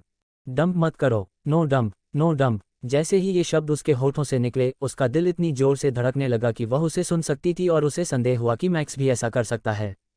लेकिन फिर उसने कुछ नोटिस किया, वह एक और दिल की धड़कन सुन सकती थी। वह आश्चर्य से मैक्स की ओर मुड़ी। क्या यह उसका भी पहला मौका है? क्या इसलिए वह घबराया हुआ है? उसने सोचा। फिर उसका दयालु स्वभाव सामने आया और उसने बहादुरी का दिखावा किया और अपने चेहरे पर मुस्कुराहट लाने से पहले कहा, मैं यह ठीक है सर मैक्स, घबराए मत। हालांकि इससे पहले कि वह अपनी बात पूरी कर पाती, उसकी आंखें आश्चर्य से फैल गईं, क्योंकि जिस क्षण मैक्स ने अपनी आंखें खोलीं, उसने उनकी आंखों के बीच की दूरी को पाट दिया, उसे कमर से पकड़ लिया, उसे अपनी गोद में बिठाया और अपने होंठों से उसके होंठ सील दिए। उसके दिमाग में शॉर्ट सर्किट हो गया और वह स्तब्ध हो गई। जब उसे होश आया तो उसने पाया कि मैक्स की गर्म जीभ उसके मुंह में थी, जो उसकी डरपोक जीभ को चूस रही थी। मानो यह उसे भय से कांपने के लिए पर्याप्त नहीं था। उसने महसूस किया कि अब वह नग्न थी और मैक्स भी नग्न था। नहीं, रुको, वह मन ही मन चिल्लाए, उसे दूर धकेलने की कोशिश कर रही थी, लेकिन उसके हाथों में अब ताकत नहीं बची थी। क्या हो रहा है? कृपया रुकें, मुझे थोड़ा और समय दें। वह चिल्लाना चाहती थी, लेकिन उसकी जीभ, होंठ और मुंह उसके नियंत्रण में थे, इसलिए वह केवल दबी हुई आवाज़ ही निकाल सकी। पब फ्यूचर द्वारा विज्ञापन। फिर उसने महसूस किया कि उसके हाथ उसकी नंगी पीठ, उसके अछूते स्तनों, उसकी कमर को सहला रहे हैं, और जब उसने अपने नितंबों पर उसके हाथों को महसूस किया, उसे टटोला और दबाया, तो उसकी आंखें चौड़ी हो गईं। फिर उसके डर से उसका एक हाथ नीचे की ओर उसके गुप्तांगों की ओर बढ़ गया। ममनाह, फटाफट, वह चिल्लाई, उसकी आंखें तश्तरी की तरह बड़ी हो गईं। लेकिन फिर उसकी आवाज़ दबी हुई थी। कृपया रुकें। जब उसने महसूस किया कि उसकी उंगलियों के सिरे उसकी गुदा के छल्ले को छू रहे हैं और उसकी कोमल तह को छू रहे हैं, तो वह इतनी शर्मिंदा हो गई और उसे इतनी शर्म महसूस हुई कि वह रोने लगी। जब उसे लगा कि मैक्स की उंगलियां उसके गुप्तांगों पर आक्रमण करेंगी, तो वह रुक गया। उसने अपना हाथ पीछे खींच लिया और उसे चूमना बंद कर दिया। जब उसने अपनी आंखें खोलीं, तो उसने पाया कि वह अपनी मंत्रमुग्ध कर देने वाली नीलम जैसी आंखों में एक सौम्य, चिंतित नज़र से उसे घूर रहा था। उसकी आंखों में देखते हुए उसे अचानक एक अजीब सा एहसास हुआ। उसे लगा कि अगर वह उसे रुकने के लिए कहेगी तो वह रुक जाएगा। वह उसे किसी भी कीमत पर चोट नहीं पहुंचाएगा और हमेशा उसका सम्मान और सुरक्षा करेगा। उसे एहसास भी नहीं हुआ कि उसकी चिंता और घबराहट बिना किसी निशान के गायब हो गई थी और वह सुरक्षित और सहज महसूस कर रही थी, भले ही वह अभी भी उसकी गोद में नग्न थी, उसका गर्म और कठोर लिंग उसके स्तन पर दबा हुआ था। डरो मत, मैं तुम्हें कोई नुकसान नहीं पहुंचाऊंगा। उसके शब्दों से उसका दिल धड़क उठा। इसमें कुछ भी डरावना नहीं है, बस अपना शरीर मुझे सौंप दो और जितना हो सके इसका आनंद लेने की कोशिश करो। मैं गारंटी देता हूं कि तुम्हें यह पसंद आएगा। क्या आप मेरे लिए ऐसा कर सकते हैं? उसने पाया कि वह अनजाने में ही सिर हिला रही थी। फिर उसने उसे मुस्कुराते हुए देखा। अच्छा। उसकी मुस्कुराहट देखकर वह बेहोश हो गई और उसके चेहरे पर भी मुस्कान आ गई। मैक्स ने विजय के भाव से मुस्कुराया, फिर उसने धीरे से अपना हाथ उसकी गर्दन के पीछे रखा, उसके चेहरे को अपने पास खींचा और उसके फूल की पंखुड़ी जैसे होंठों को धीरे से चूमा। तभी अचानक उसे होश आया और उसकी आंखें चौड़ी हो गईं जब उसे एहसास हुआ कि अभी क्या हुआ था। उसने मुझ पर सम्मोहन जादू कर दिया। उसके दिल में आक्रोश की एक झलक उभरी, लेकिन अगले ही पल वह पिघल गई। ठीक है, अगर उसने ऐसा नहीं किया होता तो मैं आगे नहीं बढ़ पाती। इसके अलावा उसने मुझे शांत करने के बाद जादू हटा दिया, उसने सोचा। साथ ही वह यह देखकर आश्चर्यचकित हुई कि उसने कितनी आसानी से उसे सम्मोहित कर लिया, जबकि वह उससे कमज़ोर था।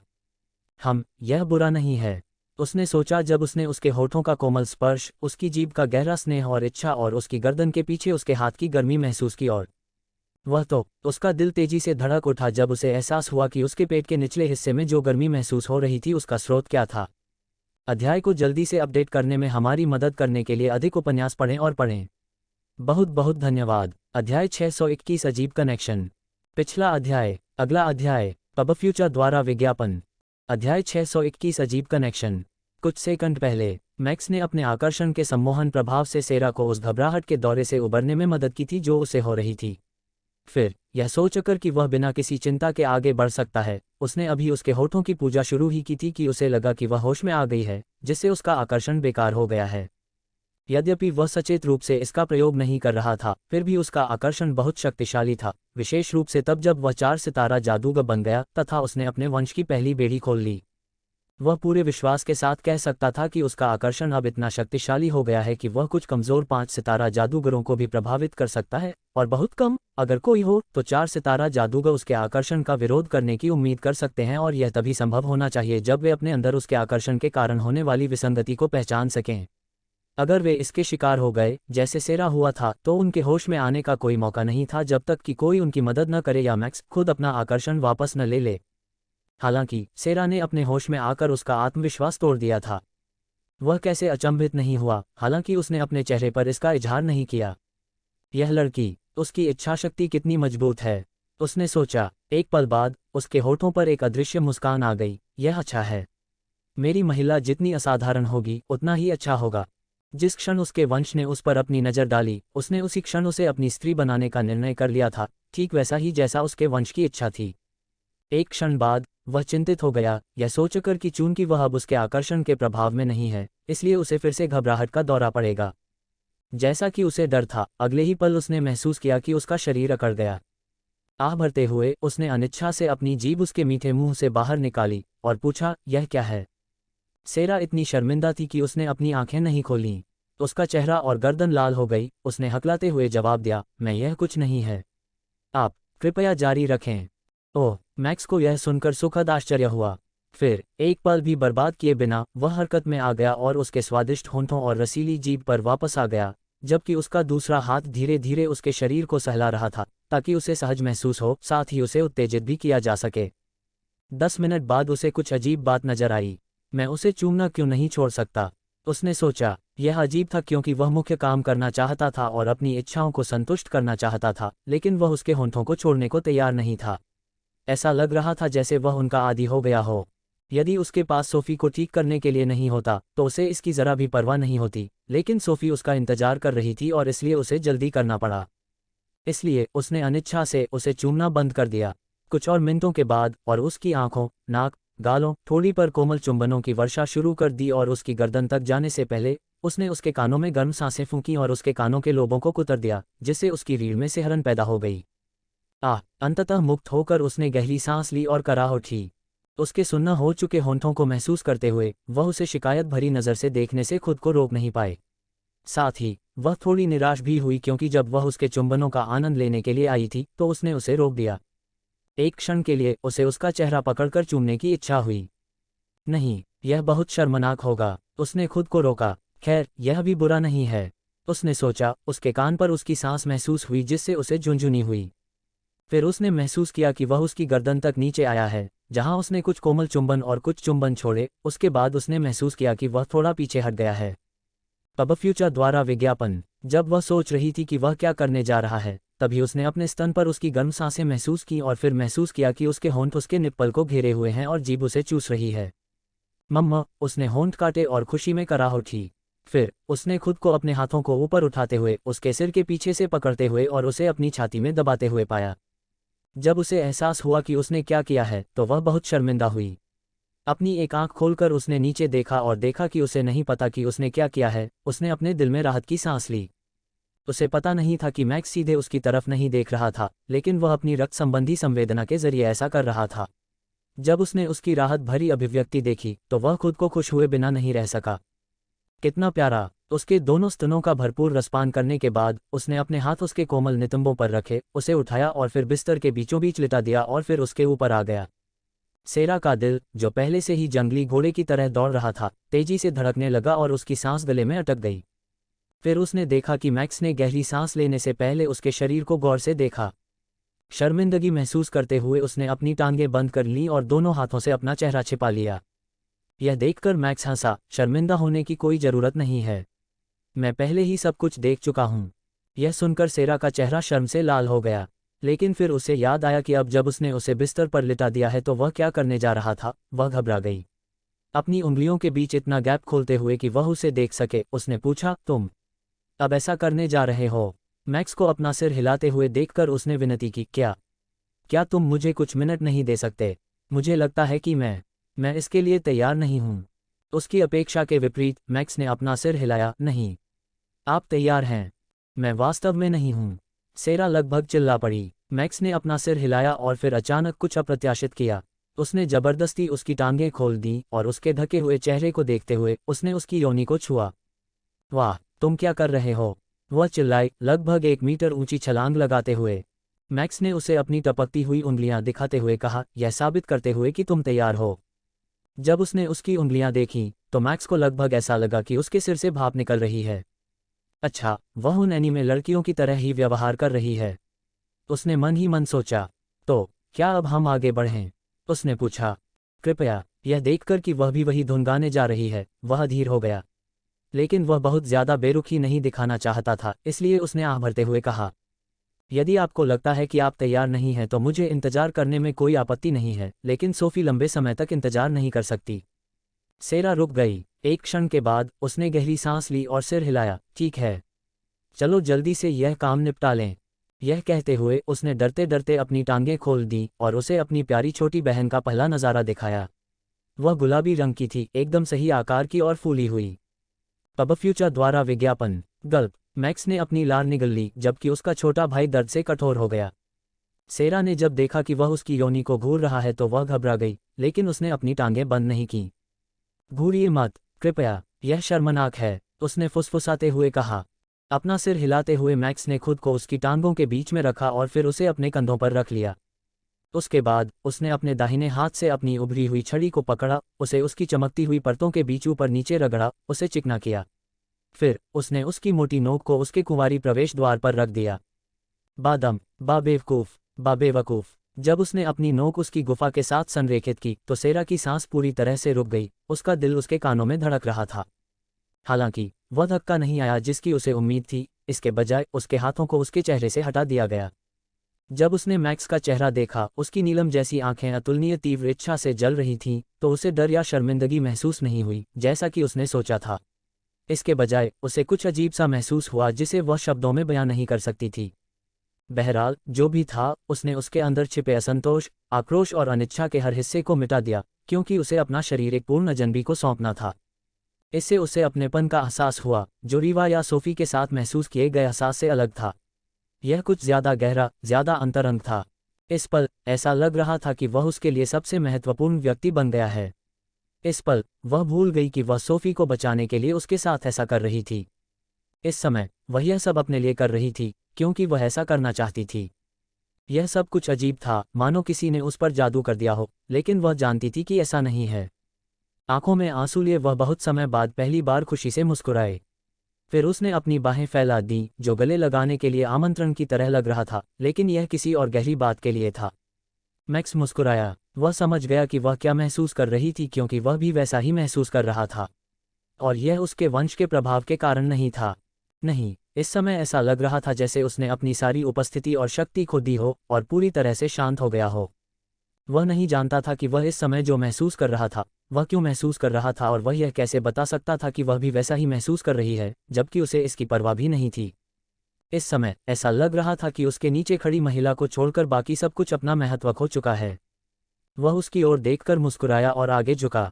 जैसे ही उसने ऐसा किया, सेरा ने उसे कसकर गले लगा लिया और उसे अपने शरीर और हृदय में स्वीकार कर लिया, एक पूरे के दो टूटे हुए टुकड़ों की तरह एक साथ फिट। अध्याय 622 भ्रमित न हो। 1 घंटे बाद कदम कदम कदम दूर से आती पदचापों की आवाज़ सुनकर रीवा को उसके विचारों से जगाया गया। उसने अपना सिर उठाया और उस दिशा में शून्य दृष्टि से देखा जहां से आवाज़ आ रही थी। जल्द ही उसने मैक्स और सेरा को अपने दर्शन में प्रकट होते देखा। तुरंत ही उसकी खाली और निराश निगाहें सदमे में बदल गईं। ऐसा लगा जैसे उसने कुछ अविश्वसनीय देख लिया हो, और सच में ऐसा ही हुआ। उसने अपनी आंखें रगड़ी और फिर से देखा तो वही दृश्य दिखा जिसमें मुस्कुराता हुआ मैक्स शर्माती हुई सेरा का हाथ पकड़े हुए था, जिसने अपना सिर नीचे झुका रखा था। यह दृश्य देखकर उसके हृदय में एक असहज भावना उत्पन्न हुई। मुझे मत बताओ, मेरी मासूम सेरा इस धूर्त कमीने के जाल में फंस गई। नहीं, ऐसा नहीं हो सकता। वह इस संभावना को नकारना चाहती थी, लेकिन उसे याद था कि एक लड़की के लिए पहली बार कितना खास होना चाहिए। पहली बार के बाद वे कितनी कमज़ोर महसूस करेंगी, खासकर अगर उक्त लड़की ने दबाव के कारण ऐसा किया हो। इस कमीने ने कुछ मीठी मीठी बातें कहकर उसकी कमज़ोरी का फ़ायदा उठाया होगा। उसने अपने दांत पीस लिए।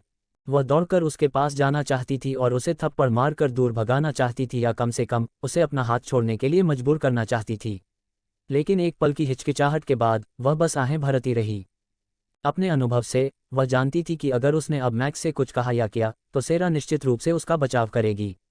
चूंकि वह उसके साथ अपने रिश्ते को खराब नहीं करना चाहती थी, इसलिए उसने अपने गुस्से को दबाने का फैसला किया। जब वह सोफी को ठीक करने जाएगा तब मैं उससे बात करूंगी। यह सोचते हुए उसने उनका ध्यान आकर्षित करने के लिए खांसी। सेरा इतनी शर्मीली थी कि वह दूसरों के सामने अपने रिश्ते को नहीं दिखा सकती थी, खासकर अपनी माँ जैसी छवि एल्डर रीवा के सामने। इसलिए जब उसे एहसास हुआ कि रीवा उन्हें देख सकती है तो वह घबरा गई और उसका हाथ छुड़ाना चाहती थी, लेकिन मैक्स ने उसे देखकर मुस्कुराया और अपनी पकड़ मजबूत कर ली। सर्दियों में नंगे पांव जूते, दुनिया भर में नया चलन।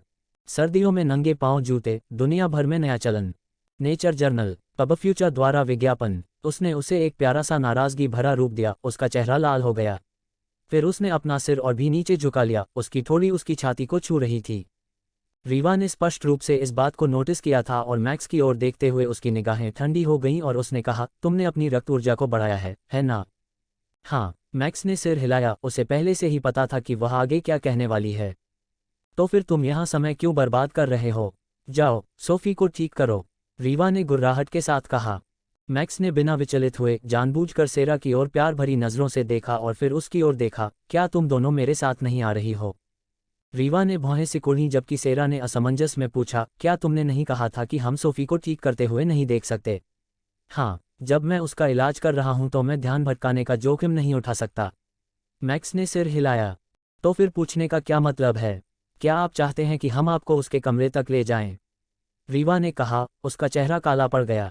अगर वह ईमानदार होती तो वह उसे सोफी के साथ अकेले छोड़ने का जोखिम नहीं उठाना चाहती थी, खासकर यह देखने के बाद कि उसने पहले ही सेरा को कैसे हेरफेर किया था। लेकिन वह यह भी जानती थी कि जब कोई पेशेवर ऐसा काम करता है जिसके लिए उसे सबसे ज़्यादा ध्यान देने की ज़रूरत होती है, तो वह ध्यान भटकाने के लिए अकेले रहना पसंद नहीं करेगा, क्योंकि एक छोटी सी भी हरकत विनाशकारी साबित हो सकती है।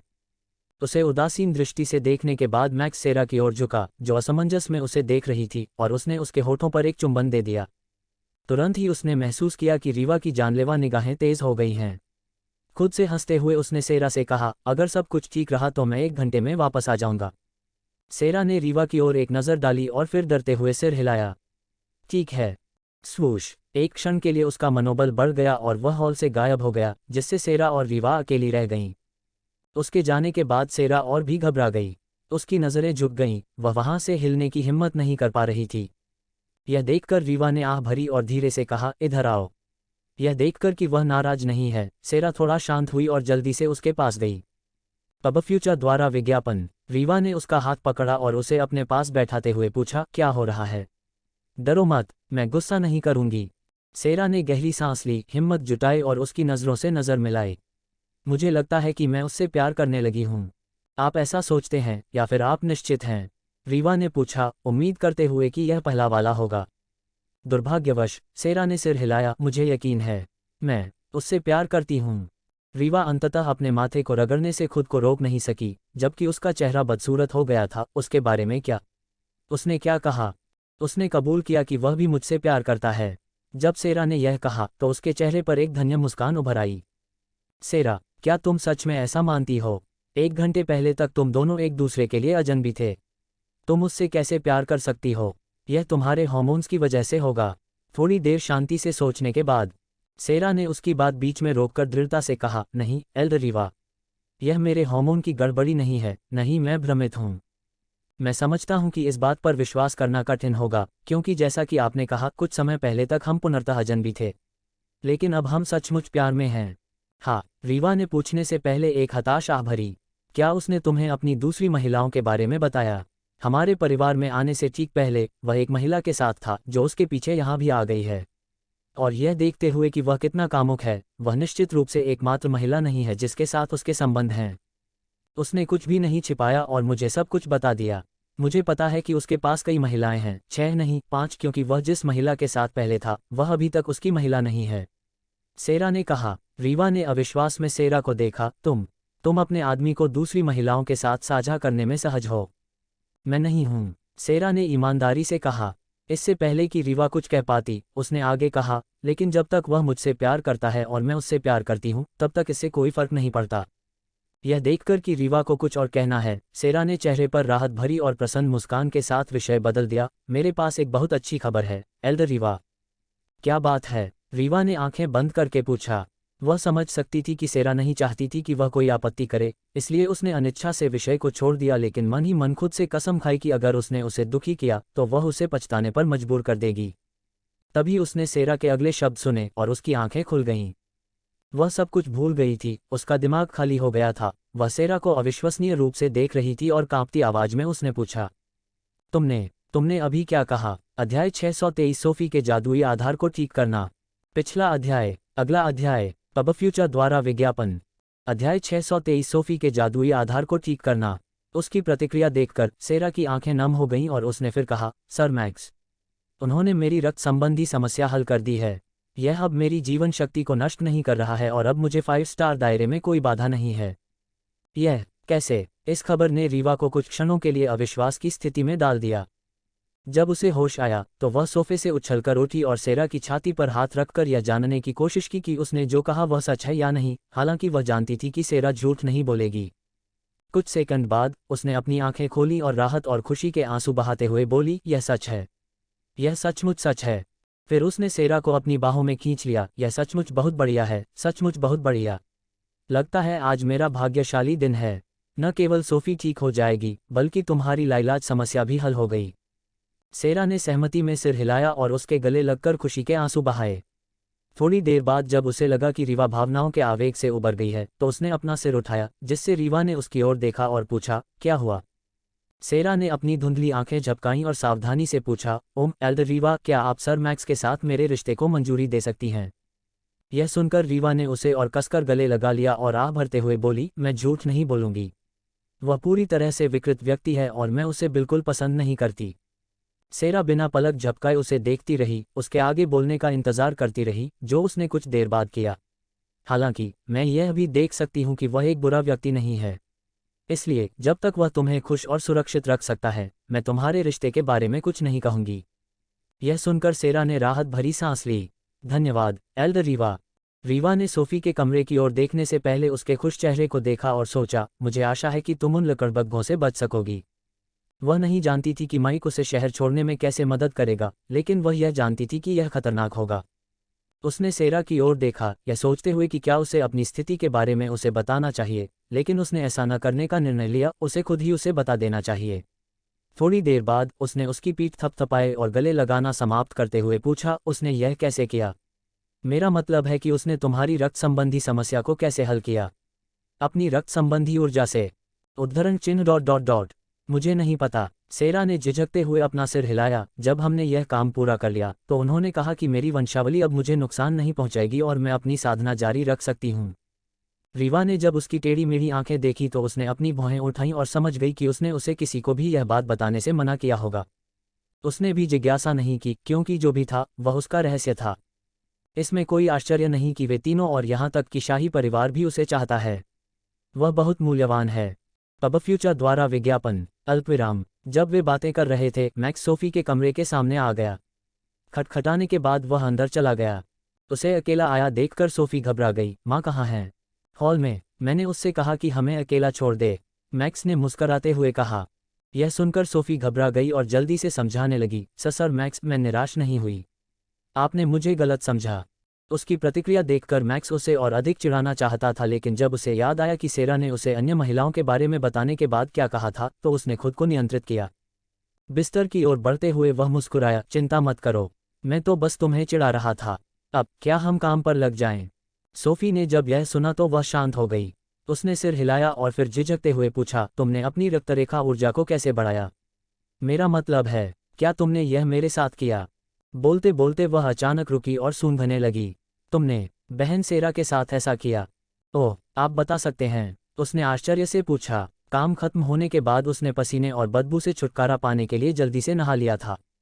बस यह सुनिश्चित करने के लिए उसने अपने कंधों को सूंघा, लेकिन उसे उसकी गंध नहीं आ सकी।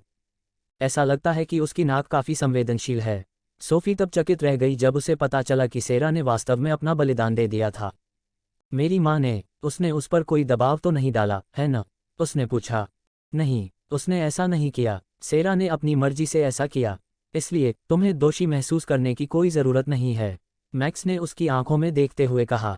फिर उन्होंने हंसते हुए कहा, इसके अलावा उसे अपने लिए सबसे अच्छा जीवन साथी मिला जिसकी वह उम्मीद कर सकती थी, इसलिए उसे कोई नुकसान नहीं हुआ। हन, तुम्हारा मतलब है? सोफी ने अपने चेहरे पर अविश्वसनीय भाव के साथ पूछा। वह समझ सकती थी कि सेरा उसके लिए उसके साथ ऐसा कर रही है, लेकिन उसके कारण उसका उसकी औरत बन जाना वह नहीं समझ पा रही थी। बेशक, अब वह मेरी औरत है, मैक्स ने कहा, उसकी आवाज़ में गर्व की झलक दिख रही थी। हालांकि जब सोफी ने कहा, तुम सपना देख रहे हो, तो वह मुंह बनाकर खड़ा हो गया। पब फ्यूचर द्वारा विज्ञापन। छी। जीभ चटकाते हुए वह उसके पास बैठ गया और बोला, अपना टॉप उतारो। हम क्यों? सोफी ने अपनी छाती को अपनी बाहों से ढकते हुए पूछा। मुझे आपके जादुई आधार को ठीक करने के लिए आपके शरीर के साथ सीधे संपर्क की आवश्यकता है, मैक्स ने यह कहते हुए समझाया। आप आराम कर सकते हैं, मेरा आपका फ़ायदा उठाने का कोई इरादा नहीं है। उद्धरण। अब उसने मन ही मन कहा। 1 मिनट बाद सोफी पीठ के बल लेटी हुई थी, उसकी छाती ढकी हुई थी लेकिन पेट खुला हुआ था। अब अपने शरीर को आराम दो और मेरा ध्यान भंग न करने की कोशिश करो, मैक्स ने निर्देश दिया। सोफी को सिर हिलाते देख उसने एक गहरी सांस ली, अपनी दोनों हथेलियां उसके नाभि क्षेत्र पर रख दी और अपनी आंखें बंद कर लीं। कुछ ही सेकंड बाद एक रंगहीन ऊर्जा, नवजात ऊर्जा की धाराएं उसकी हथेलियों से निकलकर उसके शरीर में प्रवेश करने लगीं। उसके नियंत्रण में यह उसके मांस, रक्त और अंगों से होकर गुजरा और उसके बाद उसके जादुई आधार उसके डांटियन में प्रवेश किया। मुझे नहीं पता कि इसे और क्या कहा जाए, इसलिए मुझे उम्मीद है कि आप बुरा नहीं मानेंगे। डेंटियन मनुष्यों में एक अमूर्त या आध्यात्मिक अंग था जिसमें मन का केंद्र स्थित होता था और जो व्यक्ति को परिवेशी मन को समझने और उसके साथ अंतरक्रिया करने की अनुमति देता था। अगर किसी का मैनाकोर क्षतिग्रस्त हो गया या नष्ट हो गया तो हालांकि यह बहुत मुश्किल था, लेकिन इसे विभिन्न तरीकों का उपयोग करके फिर से बनाया जा सकता था। यह तब तक आसान था जब तक आपके पास सही संसाधन और आपकी मदद करने वाला कोई व्यक्ति हो। यही बात डेंटियन के लिए सही नहीं थी, क्योंकि यह एक आध्यात्मिक अंग था और दुनिया में बहुत कम चीज़ें इसे प्रभावित करने में सक्षम थीं। जब तक आप उन दुर्लभ चीज़ों को नहीं ढूंढ पाते और डेंटियन को ठीक करने के लिए उन्हें नियंत्रित नहीं कर पाते, तब तक आप कुछ नहीं कर सकते थे। लेकिन आध्यात्मिक चीज़ों को प्रभावित करने में सक्षम चीज़ों को ढूंढना एक बड़ा काम था। अगर किस्मत से आप उन्हें पा भी लें तो भी यह बेकार होगा, क्योंकि केवल सम्राट या सर्वोच्च जादूगर ही उन्हें नियंत्रित करने और उनका उपयोग करने की उम्मीद कर सकते हैं। यही कारण था कि एक बार जब कोई व्यक्ति अपने डेंटियन जादू के आधार को चोट पहुंचाता था तो जादू तक उसका रास्ता हमेशा के लिए बंद हो जाता था। सोफी की स्थिति और भी खराब थी। उसका डेंटियन सिर्फ घायल ही नहीं था, वह पूरी तरह से सूख गया था और उसमें दरारें पड़ गई थीं। इसलिए खुद को ठीक करने की कोशिश में यह उसकी जीवन शक्ति और यहाँ तक कि आत्मा ऊर्जा को भी चूस रहा था। लेकिन आत्मा शक्ति के अलावा जो इसे कुछ हद तक प्रभावित कर सकती थी, अन्य कुछ भी नहीं कर सकते थे और इस तरह वे बस बर्बाद हो रहे थे। एक तरह से उसकी हालत सेरा जैसी ही थी। सौभाग्य से उसके और उसकी स्थिति में अन्य लोगों के लिए उसकी नवजात ऊर्जा न केवल डेंटियनों से बातचीत और उन्हें प्रभावित कर सकती थी, बल्कि यह उन्हें ठीक भी कर सकती थी और पोषण भी दे सकती थी। मैक्स का कहना है कि एक बार लोगों को उसकी इस क्षमता के बारे में पता चल जाए तो वह पूरी दुनिया में सनसनी बन जाएगा। वह यह सोचकर हंस पड़े, मैं सचमुच आशा करता हूं कि ऐसा न हो। अध्याय 624 मरना चाहता हूं, मेरे मेहमान बनो। पिछला अध्याय। अगला अध्याय पब फ्यूचर द्वारा विज्ञापन। अध्याय 624 मरना चाहता हूं, मेरे मेहमान बनो। 1.5 घंटे बाद सोफी का कमरा। ओह, यह बहुत थका देने वाला था। मैक्स ने गहरी सांस छोड़ते हुए अपने हाथ उसके पेट से हटाए, जिससे 2 लाल हाथ के निशान रह गए, और वह गहरी सांसें लेते हुए बिस्तर पर लेट गया। सोफी अपनी स्थिति की जांच करने में असमर्थ थी क्योंकि उसके पास मनदृष्टि नहीं थी। इसलिए उसने घबराकर पूछा, कैसा था? क्या तुम इसे ठीक करने में कामयाब रहे? मेरी नींद। हाँ, यह ठीक हो गया है। अब आपको बस अपने मेनाकोर की मरम्मत करने की ज़रूरत है और आप पूरी तरह से ठीक हो जाएंगे, मैक्स ने कहा। और इससे पहले कि वह पूछ पाती, उसने कहा, तुम अपने डेंटियन में जो ऊर्जा मैंने छोड़ी है उससे तुम अपने मेनाकोर की मरम्मत खुद ही कर सकती हो। ओह, ठीक है, उसने अनिश्चितता से कहा। उसे यह सब अवास्तविक लग रहा था। थोड़ी देर बाद वह उठ बैठी, उसे संदेह भरी नज़रों से देखा और पूछा, ओम, क्या तुमने नहीं कहा था कि अगर तुम 4 स्टार मैच के साथ ऐसा करना चाहते हो तो तुम्हें अपनी रक्त ऊर्जा को कई गुना बढ़ाना होगा? हाँ, मैक्स ने विचलित होकर सिर हिलाया। लेकिन तुमने तो सिर्फ एक बार अपनी ऊर्जा बढ़ाई थी, सोफी ने पूछा। ओह, ऐसा इसलिए है क्योंकि तुम्हारी बहन सेरा कोई खास है। मुझे अपनी रक्तरेखा ऊर्जा में उम्मीद से बेहतर वृद्धि मिली है। यह कहते हुए उसने उसकी ओर देखा और मुस्कुराया। अगर तुम्हें यकीन करना मुश्किल लगता है तो तुम जाकर अपनी माँ से पुष्टि करवा सकती हो कि यह वास्तव में ठीक हो गया है या नहीं। उसे यह देखकर गुस्सा या झुंझलाहट महसूस नहीं हुई कि वह उसकी बातों पर विश्वास नहीं कर रही थी। वह उसकी वर्तमान मनस्थिति को समझ सकता था। सोफी सिर हिलाकर बाहर जाने वाली थी, यह जानते हुए भी कि उसके पास झूठ बोलने का कोई कारण नहीं था। वह इसकी पुष्टि करने के लिए बहुत उत्सुक थी। हालांकि यह देखते हुए कि वह कितना थका हुआ था, उसने उसके ठीक होने का इंतजार करने का फैसला किया। तुम्हारे ठीक होने के बाद हम साथ चलेंगे। ठीक है, मैक्स ने सिर हिलाया और गहरी सांस लेते हुए अपनी आंखें बंद कर लीं। अल्पविराम। इस बीच समय बीतने के साथ रीवा और सेरा दोनों बेचैन हो रही थीं। उसने कहा था कि वह 1 घंटे में काम पूरा कर लेगा, है न? रीवा ने 5वीं बार पूछा। हाँ, सेरा ने बेचैनी से अपने होंठ काटते हुए सिर हिलाया। कोई बात नहीं, इन चीज़ों में आमतौर पर अपेक्षा से ज़्यादा समय लगता है। कोई बात नहीं, रीवा ने बड़बड़ाते हुए खुद को शांत करने की कोशिश की, लेकिन वह नाकाम रही। पब फ्यूचर द्वारा विज्ञापन। कुछ मिनट बाद अंततः उसका धैर्य जवाब दे गया और उसने कहा, मैं जाकर स्थिति का जायजा लूंगी। हालांकि सेरा ने उसे रोका, नहीं, ऐसा मत करो। वह एक महत्वपूर्ण कदम पर हो सकता है और तुम उसका ध्यान भटका सकती हो। रीवा ने अपना सिर हिलाया। कोई बात नहीं, मैं कमरे में प्रवेश नहीं करूंगी और सिर्फ अपनी दिव्य इंद्रिय का प्रयोग करूंगी। जैसे ही सेरा अपना सिर हिलाने वाली थी, दालान में 2 जोड़ी हल्के कदमों की आवाज़ सुनाई दी। उनकी आंखें अचानक खुल गईं और एक क्षण बाद मैक्स और सोफी उनके सामने प्रकट हुए। जल्दी से नहाने और कपड़े बदलने के बाद सोफी काफ़ी सभ्य, स्वस्थ और सुंदर दिख रही थी। सोफी। रीवा और सेरा की आंखें उसके शरीर पर चिपकी हुई थीं, उनके भीतर राहत और खुशी के आंसू उमड़ रहे थे। सोफी की भी यही प्रतिक्रिया थी। माँ, बहन सेरा, उसने भावुक होकर पुकारा। स्वूश। रीवा और सेरा सचमुच उड़कर उसके पास आई और उसे गले लगा लिया। मैक्स, जो उनके भावनात्मक नाटक को देखना नहीं चाहता था क्योंकि उसके लिए दिन भर का काफ़ी काम हो चुका था, चुपचाप बाहर निकल गया और गेस्ट हाउस की ओर चल दिया। उसे क्लेयर को स्थिति समझानी पड़ी और बची हुई नेसेंट एनर्जी का इस्तेमाल करके लिली को जगाना पड़ा। वह काफ़ी समय से बेहोश थी। रीवा के घर से निकलने के कुछ सेकंड बाद ही उसके विचार अचानक रुक गए क्योंकि उसे लगा कि कोई उसे देख रहा है। और हालांकि उसे हत्या का कोई इरादा नहीं था, लेकिन उनके इरादे दुर्भावनापूर्ण थे। वे पहले से ही अभिनय कर रहे हैं, उसने सोचा, थोड़ा हैरान। उसने सोचा था कि वे कम से कम कुछ दिन तो इंतज़ार करेंगे। फिर वह मन ही मन उपहास करने लगा, अगर तुम मरना चाहते हो तो मेरे मेहमान बनो। उन्होंने न तो अपनी गति धीमी की और न ही अपने चेहरे पर कोई परिवर्तन दिखाया, बल्कि अतिथि गृहों की ओर बढ़ते रहे। हालांकि अपनी रक्त संबंधी समझ का उपयोग करते हुए उसने पहले ही माइक को एक संदेश भेज दिया था। हालांकि उसे लगभग सभी को संभालने का भरोसा था, बशर्ते वे राजा रैंक के जादूगर न हो, लेकिन वह अति आत्मविश्वासी होने की हिम्मत नहीं जुटा पाया। उसे अपनी जिंदगी से इतना प्यार था कि वह ऐसा अनावश्यक जोखिम नहीं उठा सकता था। हालांकि इससे पहले कि वह माइक से कोई जवाब प्राप्त कर पाता, उसका पीछा कर रहे लोगों ने कार्रवाई शुरू कर दी।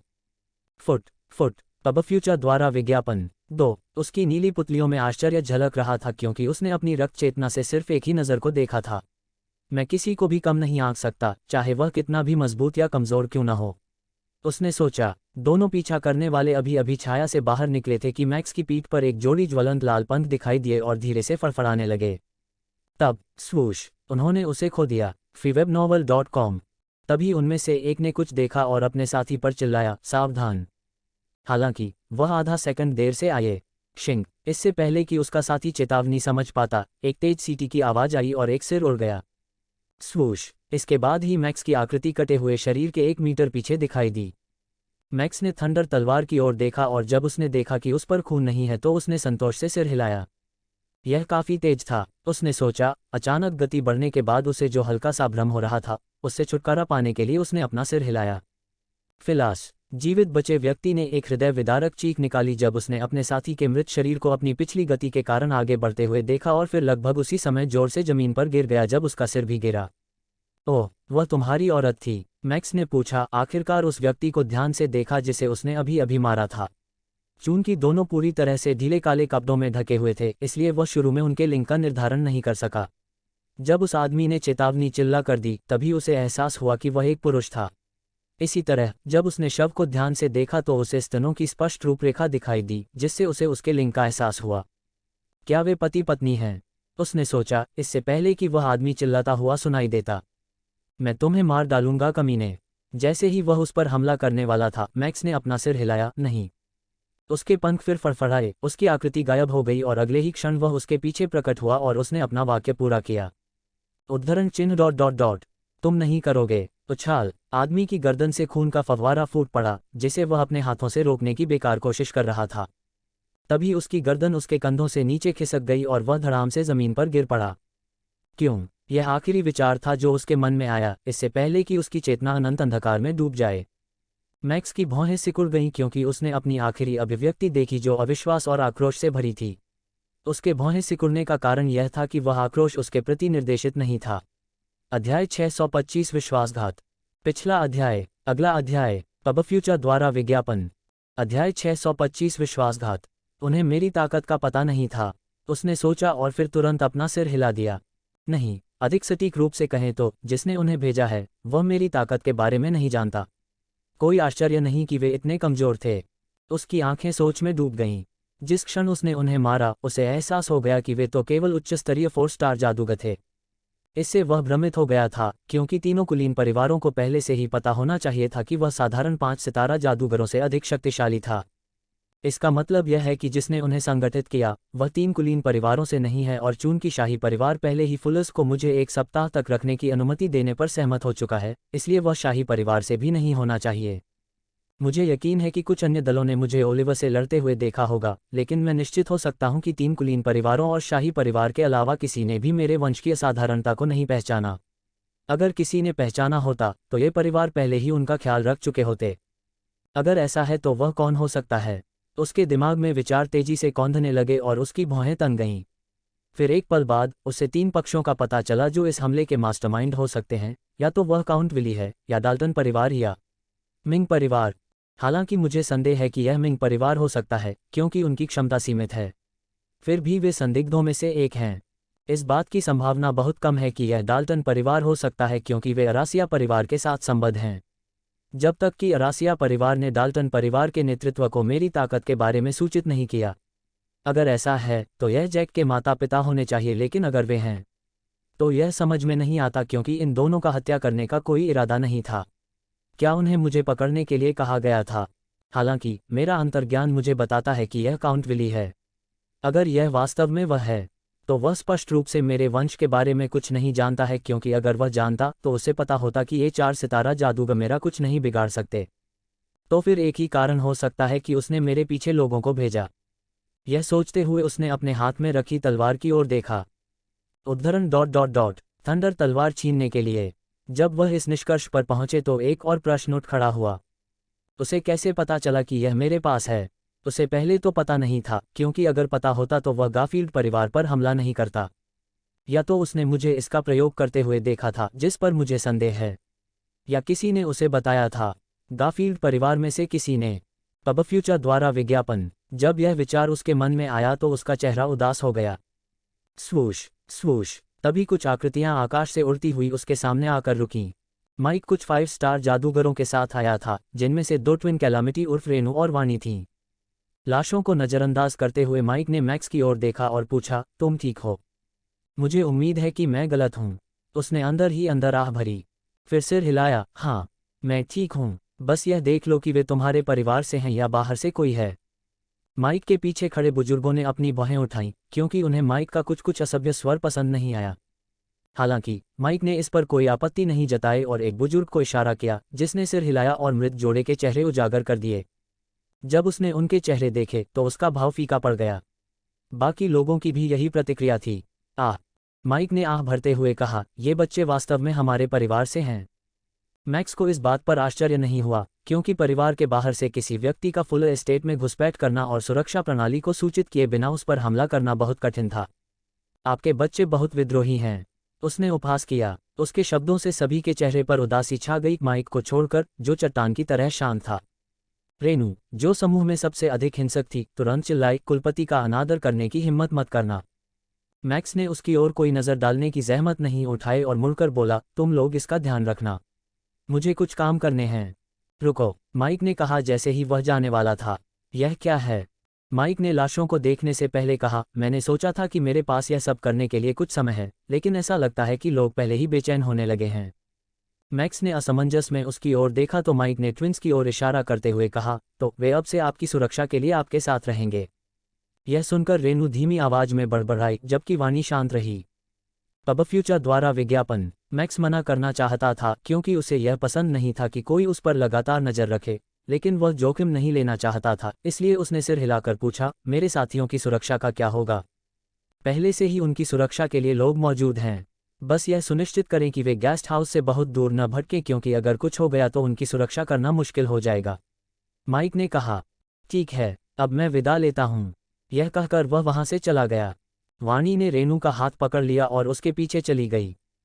उनके जाने के बाद बुजुर्गों में से एक, जो लगभग 50 साल की महिला लग रही थी, बोली, कुलपति, मुझे नहीं लगता कि जिसने उन पर हमला करवाया था वह उसका खून पीना चाहता था। इससे पहले कि वह अपनी बात पूरी कर पाती, माइक ने अपना हाथ हिलाया, कोई बात नहीं। इन लाशों को संभालो, यह भी देखो कि इनका कोई परिवार बचा है या नहीं। हाँ, कुलपितामह। महिला बुजुर्ग ने सिर हिलाया। माइक फिर वहां से चला गया और दूसरे बुजुर्ग भी वहां से चले गए, उसे लाशों के साथ छोड़कर। उसकी आंखों में लालच की झलक दिखी, जिसे उसने तुरंत दबा दिया जब माइक का चेहरा उसके दिमाग में आया। बच्चे के पास चाहे कितनी भी कीमती चीज क्यों न हो, पैट्रियार्क के खिलाफ जाना बुद्धिमानी नहीं है। आह भरते हुए उसने अपना हाथ हिलाया और लाशों में आग लगा दी। अल्पविराम। मैक्स अपने जुड़वां बच्चों के साथ गेस्ट हाउस पहुंचा। जैसे ही वह उस घर में प्रवेश करने वाला था जहां क्लेयर रह रही थी, वह रुका, पीछे मुड़ा, वाणी की ओर देखा और कहा, यहां रुको। नहीं, हमें आदेश दिया गया था कि हम जहां भी आप जाएं, आपका अनुसरण करें। वाणी के उत्तर देने से पहले रेनू ने मना कर दिया। केवल वाणी ने उसे एक मौन घूर कर देखा, जिससे वह शांत हो गई, हालांकि वह योग्य स्वर में बड़बड़ाती रही। कृपया आगे बढ़ें, वाणी ने कहा। मैक्स ने सिर हिलाया और घर में प्रवेश करने से पहले बुदबुदाया, एक समझदार और एक मूर्ख, है न? वास्तव में जुड़वां हैं। तुम्हारी हिम्मत कैसे हुई मुझे बेवकूफ़ कहने की? तुम अभी बाहर आओ। रेनू तुरंत भड़क उठी, लेकिन मैक्स ने उसे पूरी तरह से नज़रअंदाज कर दिया और घर में घुस गया। वाणी के होंठ फड़क उठे और वह व्यंग्यपूर्वक मुस्कुरा दी। उसकी मुस्कुराहट देखकर रेनू और भी भड़क गई और फुसफुसाकर बोली, हाँ, तुम हंसो। वाणी ने अपना सिर हिलाया और प्यार से उसके सिर पर थपथपाया, शांत हो जाओ। वह तुम्हें चिढ़ा रहा था। रेनू को एहसास हुआ और वह भौचक्की रह गई। फिर झुंझलाहट में उसने जीभ चटकाई, कितना छोटा आदमी है। घर के अंदर मैक्स के होठों का कोना फड़क उठा जब उसने उसकी बात सुनी। उसे अच्छी पिटाई की जरूरत है, वह बुदबुदाया। अध्याय को जल्दी से अपडेट करने में हमारी मदद करने के लिए अधिक उपन्यास पढ़ें और पढ़ें। बहुत बहुत धन्यवाद। वीडियो पसंद आए तो लाइक करें और अपने दोस्तों के साथ शेयर करें। हमारे टेलीग्राम चैनल का लिंक डिस्क्रिप्शन में दिया गया है, तो ज़रूर ज्वाइन करें ताकि आप हमारे अपडेट्स सबसे पहले पा सकें। आपका सपोर्ट हमारे लिए बहुत महत्वपूर्ण है, इसलिए हमारे साथ जुड़े रहें और हमारी यात्रा में हिस्सा बनें।